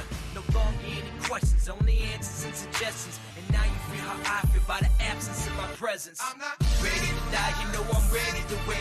I spend my life on the outside, I'm sick of looking in. You know they build these walls up to keep you in suspense. I know exactly where I'm headed, I'm never coming back again. I'm not ready to die, you know I'm ready to win. I spend my life on the outside, I'm sick of looking in. You know they build these walls up to keep you in suspense. I know exactly where I'm headed, I'm never coming back again. You can't surprise me, it's become a routine. So let me bring you up to speed, I feel a need for coming clean. To be perfectly honest, lost all steam at 13. Started doing dope to forget the moments in between. I'll admit I've made mistakes, that's a fact I can't escape. Wanna lie to apologize, a little too late. So don't regret the things you meant to say. Regret the things you said in haste. Allow me to excuse myself and give you space to menstruate. Guess I lost my fucking mind, wasting time writing rhymes, trying to justify my own life. Just someone to choose a side you can leave behind the blame. But we all know you're the mastermind, and you can't deny you got a fucking axe to grind. So tell me how I feel, share your feelings, why conceal them? I guess I was a scapegoat, and now I'm just a villain. But my sun still shines, and my sun still sets. I know it must be hard to digest, but you earned this fucking gut check. I'm not ready to die, you know I'm ready to win. I spend my life on the outside, I'm sick of looking in. You know they build these walls up to keep you in suspense. I know exactly where I'm headed, I'm never coming back again. I'm not ready to die, you know I'm ready to win. I spend my life on the outside, I'm sick of looking in. You know they build these walls up to keep you in suspense. I know exactly where I'm headed, I'm never coming back again. You spend your life chasing after fucking fairy tales, and I know very well this life we need's a prison cell. You're fucking crazy, you're Dr. Jekyll, Mr. Hyde, not attracted to the evil, but you're flirting with my dark side. What I did was unexpected, it put you in hysterics, huh? And it's apparent your reaction is generic. You surround yourself with angels and you're so close to God. To confess to him you're selfish and my childhood was robbed. And if heaven does exist and only God's allowed to judge, would lead you to believe that he wouldn't hold a grudge, huh? If I forgive you, then this cycle just continues. I think it's time to move on, be gone and just forget you. I'm proud of who I am, and in that we're not the same. I'll make sure there's a detour to avoid memory lane. I've got a fresh coat of paint on this dream house of pain, and it didn't take no Photoshop to cut you from the frame. I'm not ready to die, you know I'm ready to win. I spend my life on the outside, I'm sick of looking in. You know they build these walls up to keep you in suspense. I know exactly where I'm headed, I'm never coming back again. I'm not ready to die, you know I'm ready to win. I spend my life on the outside, I'm sick of looking in. You know they build these walls up to keep you in suspense. I know exactly where I'm headed, I'm never coming back again.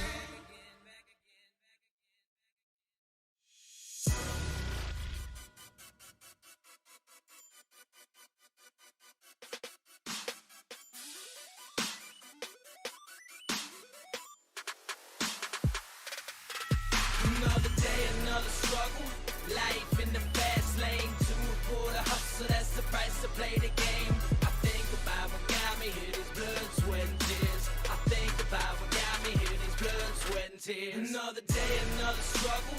Life in the fast lane. To for the hustle, that's the price to play the game. I think about what got me here, these blood, sweat, and tears. I think about what got me here, these blood, sweat, and tears. I can sit back, reminisce, think about things that I'll never get, but the pain exists, it's hard to for this, but I've seen firsthand you can coexist. Get over it, holster it. Use this pain to outsmart these nitwits. Had to face these expectations. Had to push myself to make it. Amateurs wait for inspiration. I scope my opponent's assassination. I can sit back and wait for death to ingest the pressure that's caught in my chest. Turn around and use it like a bulletproof vest and invest in the stress till nothing's left. All these would-be's, these could-be's couldn't see. They laughed at me. They still serving fast food. Now I'm headed to the top, to the big leagues. Now they say they miss me. They wish me the best. They believed in me. I don't really care who I used to be, and all you want is the recipe. I keep calm, my head strong. Said it always fail, you're dead wrong. Found a place where I belong, so move along or get stomped on. My mind's tight, my chest tight. Place the best cause I paid the price. Got my money on Alex White, them bright lights, it's fight night. Another day, another struggle. Life in the fast lane. To for the hustle, that's the price to play the game. I think about what got me here, this blood, sweat, and tears. I think about what got me here, this blood, sweat, and tears. Another day, another struggle. Life in the fast lane. To for the hustle, that's the price to play the game. I think about what got me here, this blood, sweat, and tears. I think about what got me here, this blood, sweat, and tears. Could've gave up, gave in. Referred to myself as a has-been. Let it fade to black, let it end like that. Didn't come to lose, I came to win. All these mean mugs, these shoulder shrugs. Came through and got no love, no word of mouth, not talked about. Life suddenly felt like Fight Club. No saving grace, no stained glass. It's a baseball bat with a ski mask. My octagon was a bloodbath. Not picture perfect, no Kodak. I stormed the gates of these lifeguards. Took what I wanted with a crowbar. A renegade, a diehard. I took charge with no jump start. Speak the truth and there's no debate. Ain't got time to fabricate, no time to waste, can't contemplate. Let's take a risk, fuck playing it safe. These drama queens are stalemate. The king's a place and that's checkmate. They stone faced, I'm straight faced. I'm bored with the games that they try to play. Can't handle life, it's blood sport. With no timeouts and no scoreboard. You can't ignore, get ready for war. Or the white coats and a psych ward. I've been there, I've done that. I've lost my mind and I've come back. My mind's right and my hand's steady. Now I'm ready for combat. Another day, another struggle. Life in the fast lane. For the hustle, that's the price to play the game. I think about what got me here, this blood, sweat, and tears. I think about what got me here, this blood, sweat, and tears. Another day, another struggle. Life in the